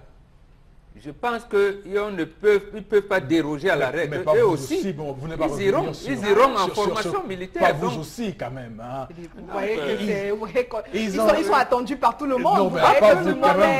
Non précisément parce que... Moi, j'étais là en 1994 lorsque leur maman est présentée officiellement. C'était le 20 mai 1994. Après, on les annonçait. Donc, en fait, le chef de l'État nous disait, j'ai repris le truc et tout le monde était content et moi avec. Donc, maintenant, quand ils commencent les scolarisations, on crée une école réservée pour les grands. C'est-à-dire qu'eux n'avaient pas pour mission de fréquenter l'école publique de Bastos ou aller fréquenter les enfants de Amadou Ayidjo, par exemple. Donc, c'est le couple présidentiel qui lui-même a créé ce qui arrive aujourd'hui. Les enfants qui n'auraient pas dû être qui ont quand même fait le Clerc, le lycée Gérard Leclerc. Hein. Voilà, ils quittaient l'école du centre et le lycée Leclerc, ainsi de suite. Voilà, par exemple. Donc, c'est eux qui ont créé ce qui arrive. Bon, essayons de voir. Ils ont paupérisé l'éducation au Cameroun, évidemment. On comprend pourquoi les enfants sont envoyés à l'étranger. Et lorsqu'ils reviennent au Cameroun, il n'y a qu'une seule école qui vaille la peine d'être... Voilà, donc ce qui n'aurait pas, ce qui était banal a dû créer un problème. Alors que s'ils avaient continué la scolarisation ici, c'était un fait qui serait banal, qui aurait été banal. Voilà, tout à fait. Chalamel, sur cette question des enfants via l'ENAM et tout ce qu'il y a, je pense qu'on a totalement épuisé quand même ce qu'on pouvait dire sur l'ENAM. Hein. C'est clair. Je leur souhaiter bonne chance en espérant qu'ils sortiront aussi administrateurs et qu'ils vont se retrouver à gérer les choses de cette nation. Ouais, mais bébé, qu'est-ce qu'ils sont beaux. Voilà. Waouh. D'accord. Ils sont mignons. Ils sont mignons comme moi. Vous faites là ce que j'appelle le griotisme. La talakou. Oui, ça c'est le griotisme. Vous cherchez à avoir les faveurs du palais. Qui ne fait pas la talakou? Qui ne fait pas la talakou sur terre? Vous faites la talakou. C'est pas possible. Et en peu tendance, ce que tu dis est vrai, ils sont beaux. Oui, ils sont beaux. Là, on ne peut pas le leur contester. Mais sauf que Julien a laissé les barbes. Tu vas me nettoyer tout ça. Comme il va en formation militaire. Comme tu parles en formation, tu vas me nettoyer toutes les... Tu me balayes les barbes. On va raser la tête. Confiance. Très beau, mon chéri. Non, mais c'est quand même extraordinaire. C'est quand même extraordinaire ce que vous dites sur ce plateau. Et je suis tout à fait. Je m'inscris en faux contre tout ça. Vraiment, on va faire ce plateau un plateau de griotisme. Attention. Ce n'est pas le griotisme. C'est du griotisme, ça.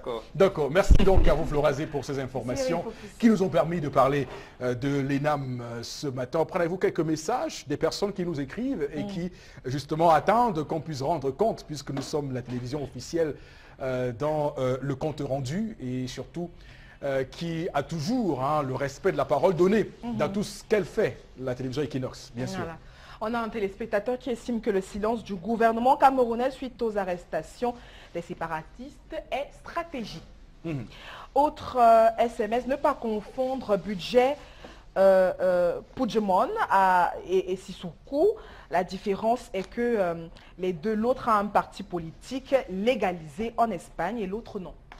Ah oui, même en Espagne, c'est un parti politique qui a été interdit. Oui, qui a été interdit, il faut le rappeler. Voilà, parce même que comme ils ont participé aux élections, il faudrait bien comprendre les choses. Non, c'est bon, il y a un qui prennent du plaisir à contredire le Zénith. Voilà. Comme quand on dit que nous sommes le mouvement catalan a commencé depuis longtemps. Donc, bon, et comprenez aussi, certaines personnes, ils veulent aussi. Voilà, c'est comme ça. Alors, de nos jours, on assiste à l'exploitation de l'homme par l'homme, le racisme de nos dirigeants, des dirigeants également qui ne nous défendent pas. Quelle honte! Nous avons pitié des jeunes Camerounais qui sont esclaves dans leur propre pays par des Blancs. Un jour, cela prendra fin. C'est Brice, depuis Libreville, qui réagit. Non, nous devons nous battre pour que ça prenne fin. Ce n'est pas Mahomet, Jésus et Bouddha qui vont s'entendre au ciel pour arranger le problème. C'est nous-mêmes ici. Alors, autre SMS ce matin, nos frères camerounais ne doivent pas beaucoup mettre leur tête dans les travaux de l'État, tels que les routes, les stades, etc. parce que c'est un milieu corrompu. C'est Patrick depuis PK12 qui réagit. Qu'est-ce qu'on va faire? On est obligé de... Okay. Les familles constituent le Cameroun. Voulez-vous voir quel changement? Vraiment, c'est énervant pour tous ces enfants qui travaillent jour et nuit dans des usines. Ils ont des familles. Pour l'ensemble des heures sans changement, il faut agir pour ces familles qui constituent le Cameroun. Le Cameroun, c'est la force d'une nation qu'est le gouvernement. Et puis face à la force de la population, on va parler pour tous les jeunes. Merci beaucoup Florazé pour ces messages qui nous permettent d'avoir le pouls de la situation. Dans cette émission, la suite, évidemment, on continue à recevoir vos textos, madame, monsieur, et surtout, n'hésitez surtout pas, voilà, de signer vos messages et nous dire d'où vous nous regardez. C'est toujours un plaisir de savoir d'où vous nous regardez sur Equinox Télévision. Et vous n'avez pas tout vu. Fabriqué à base de silicone, super grand et anti... Avant, je me faisais brûler les mains tout le temps pour pouvoir servir tous mes clients. Mais ça, c'était avant de m'offrir ces gants. Et oui, Gigi, avec super gants, manipuler des casseroles en pleine ébullition, des marmites ultra chaudes, des grillades à la poêle, au four et au barbecue, tout y passe. Et vous n'avez pas tout vu. Fabriqué à base de silicone, super gants et anti-brûlure, anti-chaleur et fait gagner du temps.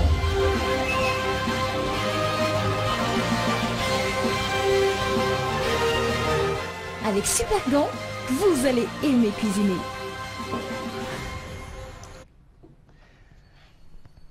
Et donc, pour en parler ce matin, je vous reçois avec un plaisir d'en dissimuler mon très cher ami Constilamine et Claire à vos côtés. Bonjour et bienvenue sur le plateau. Oui, bonjour Eric, bonjour à toute l'équipe, bonjour Mbambok, à tous ceux-là même qui nous regardent encore ce matin, sans oublier l'homme de la grande colère, Charles Hamel, Kenny Tendance et la ravissante Flora. Voilà, elle est la Claire, mère, elle est la Claire, la ravissante Claire est là. Alors, Claire, tu l'as dit bonjour, n'est-ce pas? Bonjour Tendance. Ma tendance. Sa voix est comme, ça dit sa voix ressemble au super gant. Hein, Tendance. Je sais que moi me vois. Voilà, elle ressemble au super gant. Alors, chers téléspectateurs, une fois de plus, bonjour et bienvenue à l'espace promo de cette émission avec le concept Salaka qui s'installe encore ce matin pour parler bien sûr des super gants. Ah ben oui, c'est vrai. Pourquoi super gants? Comme son nom l'indique, c'est vraiment super, c'est vraiment magique, c'est vraiment fantastique. Alors, ces gants, chers téléspectateurs, sont des gants utilisés dans votre cuisine uniquement. Alors, pourquoi dans la cuisine? Parce qu'on a constaté que les gens passaient le temps à se brûler, parce que les gens passaient le temps bien sûr à se plaindre quand ils sont en pleine cuisine, et donc c'est terminé. Avec donc les gants, super gants, on n'a plus besoin de se brûler, on n'a plus besoin de se lamenter quand on est en pleine cuisine. Bien entendu, votre paire de super gants vous permet désormais d'ouvrir la marmite la plus chaude de votre cuisine. Votre paire de gants, super gants, vous permet de retirer les aliments, même quand ces aliments sont en train de bouillir dans de l'eau. Alors n'hésitez surtout pas, chers téléspectateurs, et bien sûr, pour tous ceux qui veulent avoir une paire de super gants, c'est l'occasion de nous appeler à nos numéros de téléphone, que ce soit nos amis qui sont à Bafoussam, nos amis qui sont à Yaoundé, à Bomono, à Kumba, au Gabon, quel qu'en soit où vous êtes, super gants vous sera livré à domicile en appelant tout simplement à nos numéros de téléphone. Je rappelle que la paire seule de super gants, vous l'avez à 6 000 francs. Bien entendu, il dit bien une paire de super gants, vous l'avez à 6 000 francs, mais retenez qu'à la fin de mon intervention, une grande promotion vous permettra d'avoir 2 produits à un prix vraiment dérisoire. Donc, pour dire tout simplement, chers téléspectateurs, plus besoin d'utiliser les torchons, plus besoin d'utiliser les tissus qui peuvent prendre feu pendant que vous ouvrez votre marmite. C'est terminé. Désormais, que ce soit pour la braise, que ce soit pour un repas, que ce soit quelle qu'en soit l'utilisation, c'est-à-dire dont vous avez besoin à la cuisine, la solution idéale, c'est super gants. Alors, chers téléspectateurs, n'hésitez surtout pas, appelez déjà dès à présent et passez vos commandes parce que le stock est en train de s'épuiser au fur et à mesure que nous communiquons sur les antennes d'Equinox Télévision et Radio. C'était donc là un espace qui vous permet aujourd'hui, chers téléspectateurs, d'acheter et bien sûr d'avoir vos gants à la maison et surtout, n'oubliez surtout pas, c'est la qualité et c'est des produits d'origine américaine. La suite, c'est avec un second produit, c'est bien entendu avec nos poêles magiques, les poêles Red Copper, juste après ceci. Friture colle constamment à votre poêle? Fatigué de frotter, gratter et d'abîmer vos poêlons? Eh bien, j'ai la solution. Bonjour, ici Cathy Mitchell, avec ma nouvelle poêle Red Copper. Cette poêle révolutionnaire est faite de céramique non collante et de cuivre super solide. Garantie de rester sans égratignure, pas de rayures et pas de résidus collés. Elle est légère et extra résistante. Elle ne s'égratigne pas et elle ne s'effrite pas dans votre repas. Regardez, des biscuits trempés dans le sucre à la cannelle et glacés de caramel collant. Mettez au four. Red Copper va au four avec sa poignée qui résiste jusqu'à 500 degrés Fahrenheit. Et le tout glisse tout seul. Miam! Cuisine et santé. Des lanières de poulet presque sans gras et presque sans huile. Red Copper utilise un cuivre pur à 100%, si durable que vous pouvez couper du beefsteak et des oignons pour un sandwich au steak et fromage fondant. Rien ne colle. Battez-y les œufs sans bol à mélanger. Vous gagnerez du temps. La poêle Red Copper est sans PFOA ni PTFE. Elle est sécuritaire pour vous et votre famille. Flambez vos desserts, grillez du poisson ou faites cuire un poulet au parmesan. Tout glisse facilement, même le sucre caramélisé ne colle pas. Versez sur des arachides pour une délicieuse gâterie. Vous aurez toujours une poêle propre. Fouetter, cuire, frire et même retourner. C'est vraiment la poêle la plus polyvalente sur le marché. Et en plus, elle va au lave-vaisselle. Alors, bien entendu, hein, un spot qui dit tout, Eric. Un spot qui présente tout. Alors, est-ce qu'on a encore besoin de très commenter? Mais non. Alors, chers téléspectateurs, il vous reste tout simplement de nous joindre à nos numéros de téléphone qui s'affichent au bas de l'écran. Vous avez donc le 76 05 10 06 ou alors le 91 38 17 10. Alors, n'hésitez surtout pas. Plus besoin d'aller acheter des poêles utilisées. Non, c'est terminé. On va dire non à ces poêles-là qui passent le temps à détruire nos aliments, à ces poêles-là qui nous rendent la cuisine difficile, à ces poêles-là qui nous permettent bien entendu de souffrir quand on est en train de faire des fritures, quand on est en train de faire les pancakes, encore appelées crêpes, ou alors quand on est en train bien sûr de faire son gâteau. Avec la poêle Red Copper, la solution elle est là, que ce soit pour la pâtisserie, que ce soit pour les fritures, que ce soit bien entendu, quelle qu'en soit bien entendu l'utilisation, c'est-à-dire le besoin dans la cuisine, la poêle Red Copper vous permet, chers téléspectateurs, de pouvoir faire des fritures dans de très bonne qualité. Et la grande particularité, c'est que cette poêle Red Copper, on peut l'utiliser sans toutefois mettre de l'huile. Ah ben oui, c'est pour nos amis diabétiques, hein, oui, voilà. On peut utiliser Red Copper, que ce soit pour faire frire ses œufs, pour faire frire son poisson. On n'a pas besoin d'assez d'huile. Pour ceux qui aiment de l'huile, une seule pincée d'huile vous suffit pour faire une grande friture avec la poêle Red Copper. Je rappelle qu'elle est solide, elle est spacieuse, elle est durable, elle est élégante, elle ne coûte que 15 000 francs seulement, cette poêle Red Copper. Oui, vous l'avez donc à 15 000. Just to say that any man for that for Kumba, for Mutengene, for Boya, you must get this poêle for house. You want make your pancake, you want fry fish, you want fry plantain, you want make gâteau, just come just now, and call for that number because the Red Copper, na some fine poêle. Look at where the shine, sister. Look at where the fine, mommy. Any man must buy poêle Red Copper, just now, because the promotion there for finisher, you not call just now, Dampio, you want no, I bet any man was called just now, you did for that stuff for Kumba, for Mutengene, for Limbe, for Boya, just know say Red Copper, na some fine poêle, oh, mammy, I say you will make pancake for sell and for road, you will the fry fish, you will the maker, you the fry plantain, just buy Red Copper. It is already 15,000 francs, you get your poêle Red Copper, and when you call for that number just now, then go send them for you, and you get them for house. Donc, chers téléspectateurs, ainsi dit, la page promo, la spéciale promotion ce matin, c'est comme d'habitude, hein, les 20 premières personnes, Eric, qui vont appeler à l'instant, auront l'occasion d'acheter la poêle Red Copper et la paire de super gants à 18 500 francs seulement. Oui, je dis bien 18 500 francs pour avoir une poêle Red Copper et une paire de super gants, à condition d'appeler tout de suite et maintenant. Merci beaucoup. Merci infiniment à vous. Glacé de caramel collant. Mettez au four. Red Copper va au four avec sa poignée qui résiste jusqu'à 500 degrés Fahrenheit. Et le tout glisse tout seul. Miam! Cuisine et santé. Des lanières de poulet presque sans gras et presque sans huile.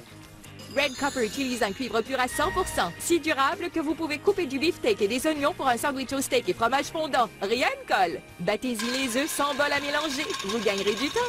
La poêle Red Copper est sans PFOA ni PTFE. Elle est sécuritaire pour vous et votre famille. Flambez vos desserts, grillez du poisson ou faites cuire un poulet au parmesan. Tout glisse facilement, même le sucre caramélisé ne colle pas. Versez sur des arachides pour une délicieuse gâterie. Vous aurez toujours une poêle propre. Fouetter, cuire, frire et même retourner. C'est vraiment la poêle la plus polyvalente sur le marché. Et en plus, elle va au lave-vaisselle. Ok, retour donc sur ce plateau, mesdames, messieurs. Finement, merci parce que ça bouscule beaucoup ici. Avec tous les sujets que nous évoquons, et vous comprenez pourquoi, évidemment. On peut être dans un live sourire et dans un rire hein, fou. La suite de votre émission, parce que, comme on vous l'a dit, nous sommes l'émission reconnue d'utilité publique.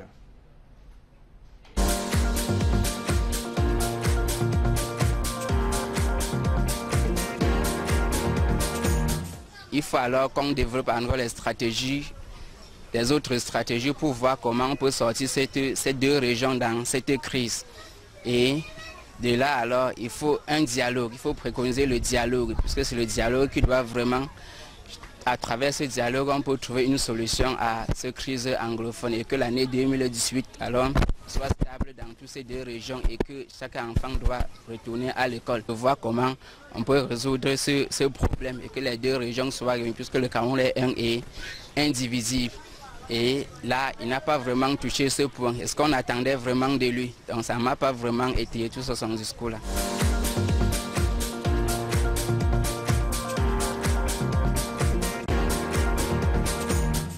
Et donc on reparle ce matin du discours du président Paul Biya au soir du 31 décembre dernier qui revenait sur la crise anglophone et qui évidemment évoquait la force que l'État devrait mettre en place pour résoudre cette crise.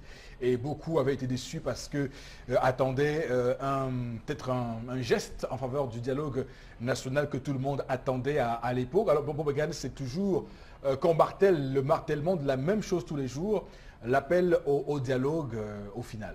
Oui, mais comme nous sommes encore dans les premiers jours de l'année, et nous, tout le monde, j'avais dit, verse dans les vœux, les souhaits de bonne année. Oui. Et je pense que le compatriote a raison, c'est son point de vue que je partage, mais j'ai des inquiétudes. Le chef de l'État a dit qu'il ne négociera pas la forme de l'État. Le Cameroun est un État unitaire décentralisé. Mais l'autre volet, c'est qu'il y a l'article 68 de la même Constitution qui reconnaît qu'il existe des lois et règlements qui régissent l'État fédéral. Et que ces lois, dès lors qu'elles ne sont pas abolies, resteront en vigueur. Ça veut dire donc que à quel moment va-t-on abolir ces lois si on ne s'assoit pas pour discuter? Donc voilà le dilemme. Maintenant, les arrestations avec tout ce qui s'est passé, ça va poser le problème. Mais moi, je ne souhaite pas que le gouvernement, l'État du Cameroun, j'allais dire, sort la queue entre les jambes. Je veux dire que l'État du Cameroun doit maintenir sa puissance, quel que soit le problème, mais sauf que il ne maîtrise pas tout sur la démarche diplomatique. Surtout que l'État a le monopole de la violence légitime. Voilà, mais sauf que dans la diplomatie, qu'est-ce qui va se passer? La presse nous apprend ce matin que le Cameroun avait arrêté le cerveau, c'est comme ça que l'on appelait, du gang qui allait faire le coup d'État en Guinée équatoriale. Et que ce cerveau du gang serait encore détenu au Cameroun. Voilà, ça veut donc dire clairement que les arrestations des leaders séparatistes de l'Ambazonie arrêtés au Nigeria sont encore au Nigeria. Et ce sera difficile de les extrader au Cameroun. À ce moment, on fait comment? Ça veut dire donc que c'est là où le volet diplomatique va jouer un rôle. Que dira la secrétaire générale du Commonwealth en tout ça? Que dira Patricia le président américain? Donc, sûrement, certains de ces gens sont ses citoyens. Que dira? Donc, en fait, il y a beaucoup de choses qui, moi, de mon point de vue, comme disait notre compatriote, il faudrait tous les moyens. Le chef d'État a dit qu'il est un homme de dialogue, qu'il ouvre le dialogue.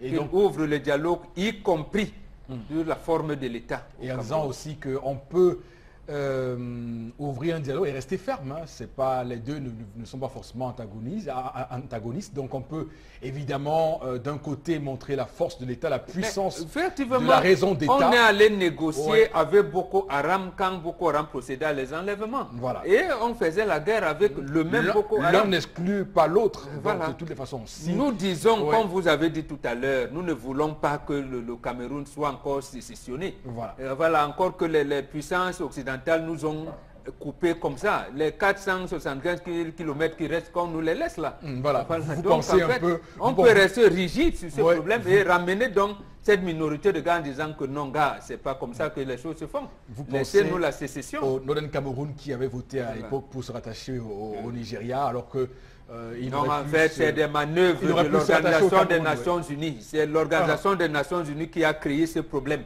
Et aujourd'hui, la même organisation ne veut pas nous aider à résoudre ce problème. Cameroun qui évidemment avait voté pour se rattacher au Nigeria et le Southern s'était rattaché donc au Cameroun oriental de l'époque. Donc on est là en face d'une crise, pour moi un problème qui doit être résolue. Parce que quand je regarde un peu ce qui s'est passé en Angola avec l'entrave de Cabinda, là-bas, ils ont fait comment? Ils ont concédé 10% des ressources pétrolières à la gestion de cette entrave de Cabinda et ça a un peu résolu le problème. On pourrait penser à un mécanisme pareil au Cameroun, peut-être leur octroyer 15% du pétrole de Bakassi pour que les communes, les mairies là-bas puissent mieux gérer.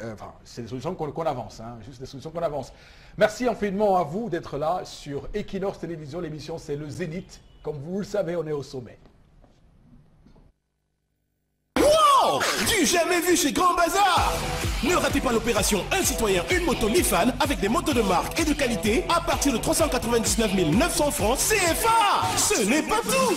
En plus de son rapport qualité-prix imbattable, Grand Bazar vous offre des avantages inédits et exceptionnels. Dès l'achat de votre moto Lifan, vous bénéficiez d'office d'un manteau, un chasuble, un parapluie et un gros casque de sécurité.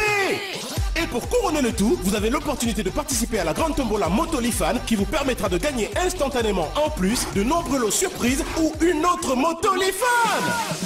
Alors n'attendez plus, courez vite dans une agence Grand Bazar de votre choix, achetez votre moto Lifan et profitez de cette grande tombola. Les motos Lifan chez Grand Bazar, c'est la disponibilité des pièces de rechange à moindre coût. C'est aussi le service après-vente de meilleure qualité assuré par des techniciens chevronnés. Direction Générale Grand Bazar, Douala, Feu Rouge Bessengue. Contact 243 17 63 10. Avec les motos Lifan chez Grand Bazar, enjoy Lifan, enjoy life. Et donc pour en parler ce matin, comme il est de coutume, c'est une tradition, un rituel, comme on pourrait dire ce matin. C'est M. Tambo qu'on reçoit sur le plateau B là-bas. Bonjour et bienvenue. Bonjour Eric, bon début de semaine à toute l'équipe du Zénith et ainsi qu'aux fabuleux clients de Grand Bazar. Et donc on vous sent un peu timide ce matin, mais on espère que ça prendra la carburation au fur et à mesure. Commençons par parler de la gamme variée de moto Lifan New Look. Oui Eric, avant de parler de la gamme de moto Lifan New Look, je voulais adresser encore nos voeux à nos clients qui nous ont fait confiance déjà à une semaine seulement d'entrée en 2018. La semaine passée était époustouflant, les gens ils se sont bousculés chez nous pour acquérir cette nouvelle gamme de motos, la variété qui est là. Et nous revenons en force en ce début d'année. La nouvelle gamme variée de motos Lifan New Look qui réaliseront vos ambitions en cette année 2018 sur tous les plans. Vous trouverez chez nous des motos à usage commercial, des motos à usage personnel, résistants, solides et performants, efficaces et pratiques qui nous viennent tout droit de la toute dernière version de la technologie de Lifan Chongqing Industry. Alors c'est l'opération Un citoyen, une moto où vous avez la possibilité à 80% à travers notre grande tombola de repartir avec une moto, à deux motos autant pour moi, en achetant une seule. Nous disons donc non à la marche à pied en cette début d'année de 2018 qui s'annonce très embouteillé, surtout dans la ville de Douala. Donc chacun devrait normalement s'acquérir l'un des modèles de ces nouvelles motos Lifan chez nous et nulle part ailleurs. Et c'est peut-être l'occasion et le lieu ici d'évoquer les avantages de cette nouvelle gamme de motos Lifan New Look, non? Effectivement, les avantages sont variés, Eric. Nous avons par exemple le système de refroidissement automatique. Nous avons la faible consommation en carburant qui consomme seulement 2 litres de carburant en 100 km. Vous avez le phare laser qui illumine à plus de 150 mètres dans la nuit et son compteur électronique. Vous avez également les jantes en alu très solide et résistant, pratique sur des routes accidentées. Vous avez son moteur 200 cc avec le double cylindre automatique. Alors dans le volet administratif, nous facilitons l'obtention d'immatriculation en moins d'une semaine pour votre moto parce que nous avons notre procès verbal d'homologation. Vous avez de nombreux bonus qui vous ont offerts gratuitement, comme un gros casque de sécurité, un manteau, un choisible, un t-shirt. Vous avez également la garantie de 6 mois ou 6000 km où votre moto est entièrement prise en charge en cas de problème. Alors voilà, en quelques mots, les avantages qui vous pousseront à choisir cette nouvelle gamme de motos Lifan incomparable actuellement sur le marché. Et pour terminer, on va parler de ces motos comme des motos de luxe et pas seulement. Oui, Eric, nous avons parmi cette gamme de motos Lifan arrivées des motos de luxe et les motos agricoles. Alors, parlant de ces motos de luxe, avec moteur 250 cc très puissant, qui vont très vite, 100 km à l'heure, avec son accélérateur à pression. Les vitesses sont automatiques. Vous avez des motos sous forme de criquet, vous avez des motos chez nous sous forme de facochère, très robustes, élégantes, non polluantes, qui vous permettent parfois de faire des tours à la plage, par exemple, avec madame. Et des spécialistes font les longs voyages avec ces motos, par exemple, de Douala à Yaoundé. Vous n'avez que 2 heures de temps avec ces motos de luxe.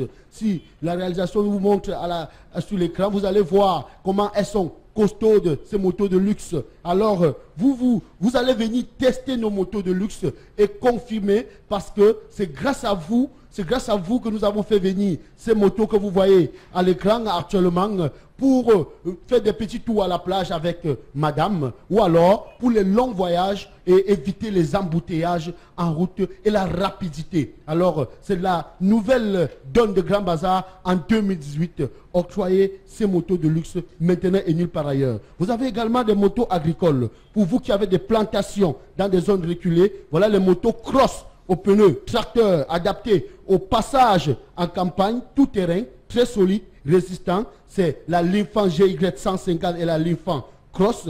Je remercie d'ailleurs les entreprises agricoles qui nous font confiance depuis plus de 10 ans en prenant régulièrement et par saison de ces motos pour permettre à leur personnel de contrôler les travaux champêtres et d'être plus proches et toucher la réalité sur le terrain. Ils sont témoins que nos motos agricoles sont les meilleures sur le marché. Les crosses que nous avons, vous n'allez pas douter. Alors, ces chefs d'entreprise, c'est le moment pour nous, ici, de vous inviter dans l'une de nos agences. Nous avons 52 sur tout le territoire national et ces motos sont répandues dans toutes ces agences. Alors, je ne saurais terminer ici, Eric, sans vous dire qu'avec les motos Lifan chez Grand Bazar, c'est Enjoy Lifan, Enjoy Life. C'est pas l'opération Un citoyen, une moto Lifan avec des motos de marque et de qualité à partir de 399 900 francs CFA. Ce n'est pas tout. En plus de son rapport qualité-prix imbattable, Grand Bazar vous offre des avantages inédits et exceptionnels. Dès l'achat de votre moto Lifan, vous bénéficiez de rechange à moindre coût. C'est aussi le service après-vente de meilleure qualité assuré par des techniciens chevronnés. Direction générale Grand Bazar, Douala, Feu Rouge Bessengue. Contact 243 17 63 10. Avec les motos Lifan chez Grand Bazar, enjoy Lifan, enjoy life. Et donc merci beaucoup à vous, madame, monsieur, d'être là, présent devant le petit écran pour regarder le Zénith et par là Equinox Télévision, la chaîne qui, au-delà de l'image, vous rend compte. Quelques messages florazés, quelques-uns quand même. On a Jean Dupont-Noël qui pense que le Cameroun est un grand pays, mais nos dirigeants ne nous aident pas. Nous vivons comme des aventuriers ici même. Autre SMS, ne pas... alors, concours Enamouré, parlons du concours de l'ENAM, les Camerounais francophones décrivent toujours avec ferveur, sans manifester. C'est pourquoi des choses comme ça continueront d'arriver tant que la société civile, le peuple ne réagira pas, car trop parler donne soif. Pourquoi sont-ils rentrés à l'étranger? Autre SMS, prenez soin de votre personnel et vos affaires se porteront bien. Je crois que ça a un lien avec la colère de Charles Almel. Les Français suivent leur politique économique. Il revient au Cameroun, pays indépendant, de faire appliquer sa politique de travail. Cessons d'accuser les autres. C'est Ebouté et Sommet qui réagit depuis Limbé. Voilà, merci. On les accusera toujours. Merci beaucoup à vous, Florazé, pour ce message. On ne peut pas contraindre un pays à signer des types d'accords 6 jours avant son indépendance. C'est pas possible. On va les accuser. Bon, on est en train de partir. Hein. Oui. Vous serez en retard. Vous serez en retard parce qu'on est en train de partir. Alors, merci Charles Hamel. Merci donc à Florazé. Merci Bobo. Merci Tendance. Madame, monsieur, je vous remercie d'avoir été là ce matin. On se retrouve demain pour une autre sortie du sous-marin du Zénith dans une plongée au cœur du Cameroun, et que Dieu bénisse notre pays.